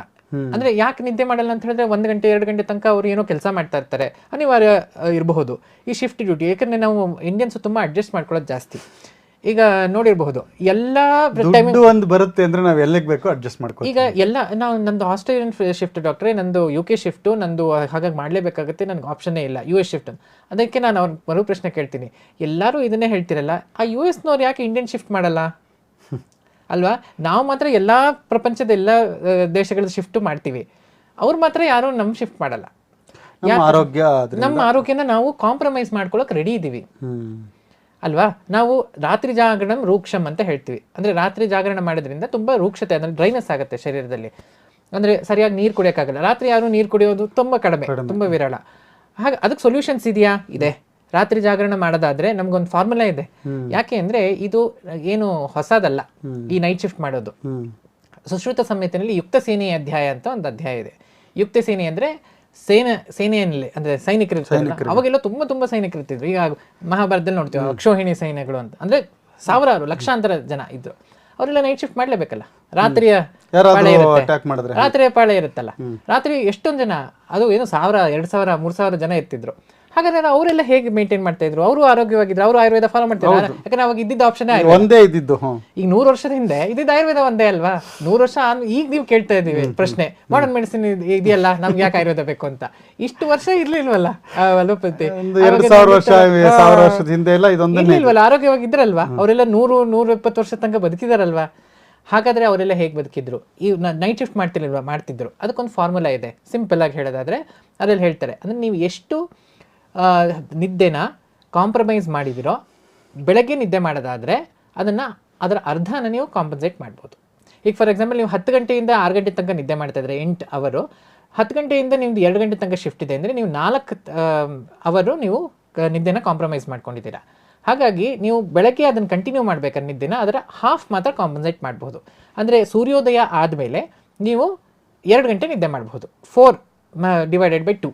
ಸೊ ನೀವು 8 ಗಂಟೆ ತನಕ ನಿದ್ದೆ ಮಾಡ್ಬೋದು. 8 ಗಂಟೆಗೆ ಎದ್ದು ಬಿಡಬೇಕು ನೀವು. ಇಲ್ಲ ನಾನು 4 ಗಂಟೆ ನಿದ್ದೆ ಮಾಡಿಲ್ಲ, ಹಾಗಾಗಿ ನಾನು 10 ಗಂಟೆ ತನಕನೇ ನಿದ್ದೆ ಮಾಡ್ತೀನಿ ಅಂತ ಹೇಳಿದ್ರೆ ಆರೋಗ್ಯ ಖಂಡಿತ ಕೆಡುತ್ತೆ. ಸೊ ಈ ಫಾರ್ಮುಲಾ ನಾವು ಕೊಟ್ಬಿಟ್ಟಿದ್ದಾರೆ ಎಲ್ಲಿ? ಸುಶ್ರುತ ಸಂಹಿತೆಯಲ್ಲಿ 5000 ವರ್ಷದ ಹಿಂದೆ ಅಲ್ವಾ? ಅದನ್ನು ಫಾಲೋ ಮಾಡ್ಕೊಂಡು ಇದ್ದಿದ್ರೆ ಚೆನ್ನಾಗೇ ಇರ್ತಿದ್ವಿ. ಸೊ ಅಂದ್ರೆ ನಾವು ದಿನನಿತ್ಯದಲ್ಲಿ ನಾವು ಆರೋಗ್ಯವಾಗಿರಬೇಕು ಅಂದ್ರೆ ಇದನ್ನೆಲ್ಲ ಫಾಲೋ ಮಾಡಿದ್ರೆ ಇಂತಹ ಸೂತ್ರಗಳು ಎಲ್ಲಿದೆ ಅಂದ್ರೆ ಆಯುರ್ವೇದದಲ್ಲಿ ಇದೆ. ನಾವು ಓದಬೇಕು ಅಥವಾ ಓದಿರೋರ ಹತ್ರ ಕೇಳಿದ್ರೆ ಹೇಳಬಹುದು. ಓದೋರು ಬೇಕು. ನೀವು ಹೇಳಿದಾಗೆ ಯಾಕೆ ಇದು ಗೊತ್ತಿಲ್ಲ ನಮಗೆ ಅಂತ ಹೇಳಿದ್ರೆ, ಈಗ ನಾವು ಫಾರ್ ಎಕ್ಸಾಂಪಲ್ ನಾನು PU ಓದೋವರೆಗೂ ನನಗೂ ಈ ವಿಷಯಗಳು ಗೊತ್ತಿರಲಿಲ್ಲ. ನಾನು ಆಯುರ್ವೇದ ಓದಿದ ಮೇಲೆ ಅಥವಾ ಗ್ರಂಥಗಳ ಅಧ್ಯಯನ ಮಾಡಿದ ಮೇಲೆ ಅದರ ಅನುಭವ ಪಡೆದ ಮೇಲೆ then we got to know. ಹಾಗಾಗಿ ಹೆಚ್ಚು ಜನ ಇದನ್ನು ಓದಿದ್ರೆ, ಈಗ ಒಂದು ಕಾಲದಲ್ಲಿ MBBS ಮಾಡೋರು ತುಂಬ ಜನ ಇದ್ದರು, ತುಂಬ ಜನ ಫಾರಿನ್ ಹೋಗಿ ಓದ್ಕೊಂಡು ಬಂದರು ಆಯಿತು. ಹಾಗಾಗಿ ಅವರು ಎಲ್ಲ ಡಾಕ್ಟರ್ಸ್ ಆಗಿ ಅದನ್ನು ಅವೇರ್ನೆಸ್ ಸ್ಪ್ರೆಡ್ ಮಾಡಿದ್ರು. ಈಗ ಸಾಕಷ್ಟು ವರ್ಷಗಳಿಂದ ಸಾಕಷ್ಟು ಆಯುರ್ವೇದ ಕಾಲೇಜುಗಳು ಬಂತು. ಈಗ ಆಯುರ್ವೇದ ಶಾಸ್ತ್ರ ಓದೋರು, ಈಗ ಆಧ್ಯಾತ್ಮ ಶಾಸ್ತ್ರನೂ ಅಷ್ಟೇ, ಇಷ್ಟೊಂದು ಮಾತಾಡೋರು ಮುಂಚೆ ಇರಲಿಲ್ಲ. ಈಗ ಎಲ್ಲರಿಗೂ ಇಂಟ್ರೆಸ್ಟ್ ಬಂದಿದೆ, ಒಂದು ಅವೇರ್ನೆಸ್ ಬಂದಿದೆ, ಓದ್ತಾ ಇದ್ದಾರೆ ಜನ. ಹೆಚ್ಚಾದಷ್ಟು ಆ ಒಂದು ಪದ್ಧತಿ ಜಾಸ್ತಿ ಪಾಪ್ಯುಲರ್ ಆಗ್ತಾ ಹೋಗುತ್ತೆ. ಹಾಗಾಗಿ ನಮಗೆಲ್ಲದು ಈ ಜ್ಞಾನ ಎಲ್ಲರಿಗೂ ಸಿಗುತ್ತೆ. ಈ ಒಂದು ನಿಮ್ಮ ಪ್ರಾಕ್ಟೀಸು ಒಂದು ಕಡೆ, ಅಕಾಡೆಮಿಕ್ ವರ್ಕು ಎಲ್ಲದರ ಮಧ್ಯ ನೀವು ಸಮಯ ತಗೊಂಡು ಈ ಒಂದು ಪಾಡ್ಕಾಸ್ಟ್ಗೆ ಬಂದು ಬಹಳಷ್ಟು ವಿಷಯ ತಿಳಿಸ್ಕೊಟ್ಟಿದ್ದೀರಾ ನಮಗೆ. ಅದಕ್ಕಾಗಿ ತುಂಬ ಧನ್ಯವಾದಗಳು ಡಾಕ್ಟರ್ ಶ್ರೀಹರ್ಷ ಅವರೇ. ನೀವು ಈಗ ಯಾರಾದರೂ ನಿಮ್ಮನ್ನು ಭೇಟಿ ಮಾಡಬೇಕು ಅಂದರೆ, ಕ್ಲಿನಿಕ್ಗೆ ಬಂದು ಅವರ ಸಮಸ್ಯೆಗಳಿಗೆ ನಿಮ್ಮನ್ನು ಕಾಣಬೇಕು ಅಂದರೆ ಯಾವುದು, ಎಲ್ಲಿ ಬರಬೇಕು ಅಂತ ಒಂದು ಕ್ವಿಕ್ಕಾಗಿ ತಾವು ಹೇಳ್ಬೋದಾ, ನಿಮ್ಮನ್ನು ಕಾಂಟ್ಯಾಕ್ಟ್ ಮಾಡೋದಾದರೆ? ನಾನು ಪ್ರಾಕ್ಟೀಸ್ ಮಾಡ್ತಾ ಇರೋವಂಥದ್ದು ಶ್ರೀ ತುಳಸಿ ಆಯುರ್ವೇದಾಲಯ ಅಂತ JP ನಗರ್ 7ನೇ ಹಂತದಲ್ಲಿ ಇದೆ ಬೆಂಗಳೂರಿನಲ್ಲಿ. ಅಲ್ಲಿ ನೀವು ಗೂಗಲ್ ಕೂಡ ಸರ್ಚ್ ಮಾಡ್ಬೋದು, ಡಾಕ್ಟರ್ ಶ್ರೀಹರ್ಷ ಅಂತ, SRIHRSHA, ಮತ್ತು ಶ್ರೀ ತುಳಸಿ ಆಯುರ್ವೇದಾಲಯ ಕ್ಲಿನಿಕ್ ಹೆಸರು. ಅಲ್ಲಿ ಬಂದು ಭೇಟಿ ಮಾಡಬಹುದು. ನಾನು ನಮ್ಮ ಡಿಸ್ಕ್ರಿಪ್ಷನಲ್ಲಿ ಕೂಡ ಈ ಎಲ್ಲ ಡೀಟೇಲ್ಸ್ನ ಕೆಳಗಡೆ ಹಾಕಿರ್ತೀನಿ ವಿಡಿಯೋದಲ್ಲಿ. ಸೊ ಜನಗಳು ತಮ್ಮನ್ನು ಕಾಂಟ್ಯಾಕ್ಟ್ ಮಾಡ್ಬೋದು. ಹಾಗಾಗಿ ನಮ್ಮದು ಈ ಶ್ರದ್ಧಾ ಸರ್ಕಲ್ ಅಂತ ನಾವು ಒಂದು ಮೆಂಬರ್ ಓನ್ಲಿ ಕಮ್ಯುನಿಟಿ ಮಾಡ್ತಾ ಇದ್ದೀವಿ. ಅದರಲ್ಲಿ ಇನ್ನೂ ಹೆಚ್ಚಿನ ಈ ಸ್ಪೆಸಿಫಿಕ್ ಆಗಿ ಯಾರು ಯಾವ ಥರ ಒಂದು ಅವರ ಬಾಡಿ ಟೈಪ್ ಏನು, ಅವರ ಪ್ರಕೃತಿ ಏನು, ಅವರ ಪಿತ್ತದ ಬಾಡಿನ ಅದು ವಾತದ ಬಾಡಿನ ಯಾವುದು ಡಾಮಿನೆಂಟು, ಅವರು ಯಾವ ಥರ ದಿನಚರ್ಯ ಮಾಡಬೇಕು, ಬಹಳಷ್ಟು ಈ ಒಂದು ವಿಷಯದ ಬಗ್ಗೆ ನೀವು ತಿಳಿಸ್ಕೊಡ್ಬೇಕು ಅಂತ ಕೇಳ್ಕೊಳ್ತಾ, ಇವತ್ತು ನೀವು ಬಂದು ನಮಗೆ ಇಷ್ಟು ಸಮಯ ಸ್ಪೆಂಡ್ ಮಾಡಿದ್ದಕ್ಕೆ ತುಂಬ ಥ್ಯಾಂಕ್ಸ್ ಡಾಕ್ಟರ್ ಹರ್ಷ ಅವರು. ಧನ್ಯವಾದಗಳು. ಈ ವೇದಿಕೆಗೆ ನೀವು ಆಹ್ವಾನಿಸಿದ್ದು ಬಹಳ ಸಂತೋಷ ಆಯಿತು. ವೇದಿಕ್ ವೆಲ್ನೆಸ್ ಬಹಳ ಒಳ್ಳೆಯ ಪ್ರಯತ್ನ ಮಾಡ್ತಾ ಇದೆ. ಈ ರೀತಿಯಾಗಿ ನಮ್ಮ ಆಯುರ್ವೇದ ಭಾರತೀಯ ಶಾಸ್ತ್ರಗಳನ್ನು ಜನಕ್ಕೆ ನೀವು ಪರಿಚಯ ಮಾಡಿಸಿರೋದು ಬಹಳ ಶ್ಲಾಘನೀಯ. ಇದಕ್ಕೆ ನಿಮಗೆ ಬಹಳ ಧನ್ಯವಾದಗಳನ್ನು ಅರ್ಪಿಸ್ತಾ ಇದ್ದೀವಿ. ನೋಡ್ತಾ ಇರೋ ಎಲ್ಲ ವೀಕ್ಷಕರಿಗೆ ಪ್ರತಿಯೊಂದು ಮುಖ್ಯವಾಗಿರೋದು ಪ್ರಾಣಯಜ್ಞ. ನೀವು ಯಾವುದೇ ರೀಸನ್ ಆದರೂ ಬಿಡದೆ ಪ್ರತಿದಿನ 24 ನಿಮಿಷ ಆದರೆ ಮಾಡಿ, ಇಲ್ಲ ಅಂದರೆ 10 ನಿಮಿಷ ದಿನಕ್ಕೆ 2 ಸರಿನಾದರೂ ಮಾಡಿ. ಜೊತೆಗೆ ಈ ಎಲ್ಲ ವಿಡಿಯೋಗಳನ್ನು ನೋಡಿ ಮತ್ತೆ ನೋಡಿ. ನಾನು ಹೇಳೋದಂದರೆ ಯಾವಾಗಲೂ ಒಂದು 2 ನಿಮಿಷ ಅದು ಲಾಂಚ್ ಮಾಡಿದಾಗ, ವಿಡಿಯೋ ರಿಲೀಸ್ ಆದಾಗ ಮಾತ್ರ ನೋಡಿದೆ, ಮತ್ತೆ ಯಾಕೆಂದರೆ ಈ ಎಲ್ಲ ವಿಷಯಗಳು ನಮಗೆ ಮನದಟ್ಟಾಗಬೇಕು. ಹಾಗಾಗಿ ರಿಪೀಟೆಡ್ಲಿ ನೋಡೋದ್ರಿಂದ ಅಷ್ಟೇ ನಿಮಗೆ ಆ ವಿಷಯಗಳಿನ್ನೂ ಗಾಢವಾಗಿ ಹೋಗುತ್ತೆ. ಮತ್ತು ಅದನ್ನು ಪ್ರಾಕ್ಟೀಸ್ ಮಾಡೋದು ಇಂಪಾರ್ಟೆಂಟು. ಒಂದು ಕಂಟೆಂಟ್ ಕನ್ಸ್ಯೂಮ್ ಮಾಡೋದಾದರೆ ಕಂಟೆಂಟನ್ನು ಉಪಯೋಗಿಸ್ಕೊಂಡು ಪ್ರತಿದಿನದಲ್ಲಿ ನಾವದು, ಈಗ ಇಷ್ಟೆಲ್ಲ ನಾವು ವೇದಿಕ್ ವೆಲ್ನೆಸ್ ಮಾಡಿ ಯಾರೂ ಇದರಿಂದ ಆರೋಗ್ಯ ಇನ್ಕ್ರೀಸ್ ಆಗದೇ ಇದ್ದರೆ ಅದರಿಂದ ಏನೂ ಪ್ರಯೋಜನ ಆಗಲ್ಲ. ಹಾಗಾಗಿ ನನಗೆ ಪ್ರಾಕ್ಟೀಸ್ ತುಂಬ ಮುಖ್ಯ ಆಗುತ್ತೆ. ಅದಕ್ಕೋಸ್ಕರನೇ ಈ ಶ್ರದ್ಧಾ ಸರ್ಕಲ್ ಇದೆ. ಯಾರಿಗೆ ಅಫೋರ್ಡಬಿಲಿಟಿ ಇದೆ ಅವರು ಈ ಶ್ರದ್ಧಾ ಸರ್ಕಲ್ಗೆ ಖಂಡಿತ ಜಾಯಿನ್ ಆಗಿ. ಮತ್ತು ಇದೇ ತರಹದ ಆಯುರ್ವೇದದ ಕುರಿತಾದ ಬಹಳಷ್ಟು ವಿಡಿಯೋಗಳು, ನಮ್ಮ ಜ್ಞಾನ ಬೆಳೆಸ್ಕೋಬೇಕು. ನಾನು ಹೇಳಿದಂಗೆ ತುಂಬ ಅಜ್ಞಾನ ಇದೆ ನಮಗೆ ಆರೋಗ್ಯದ ಬಗ್ಗೆ, ಅದು ನಮ್ಮ ವೇದಗಳಲ್ಲಿರೋ ಆಯುರ್ವೇದದ ಬಗ್ಗೆ. ಅದೆಲ್ಲವನ್ನು ಮುಂದೆ ತರ್ತೀವಿ ಅಂತ ಹೇಳ್ತಾ thank you so much. Hari Om.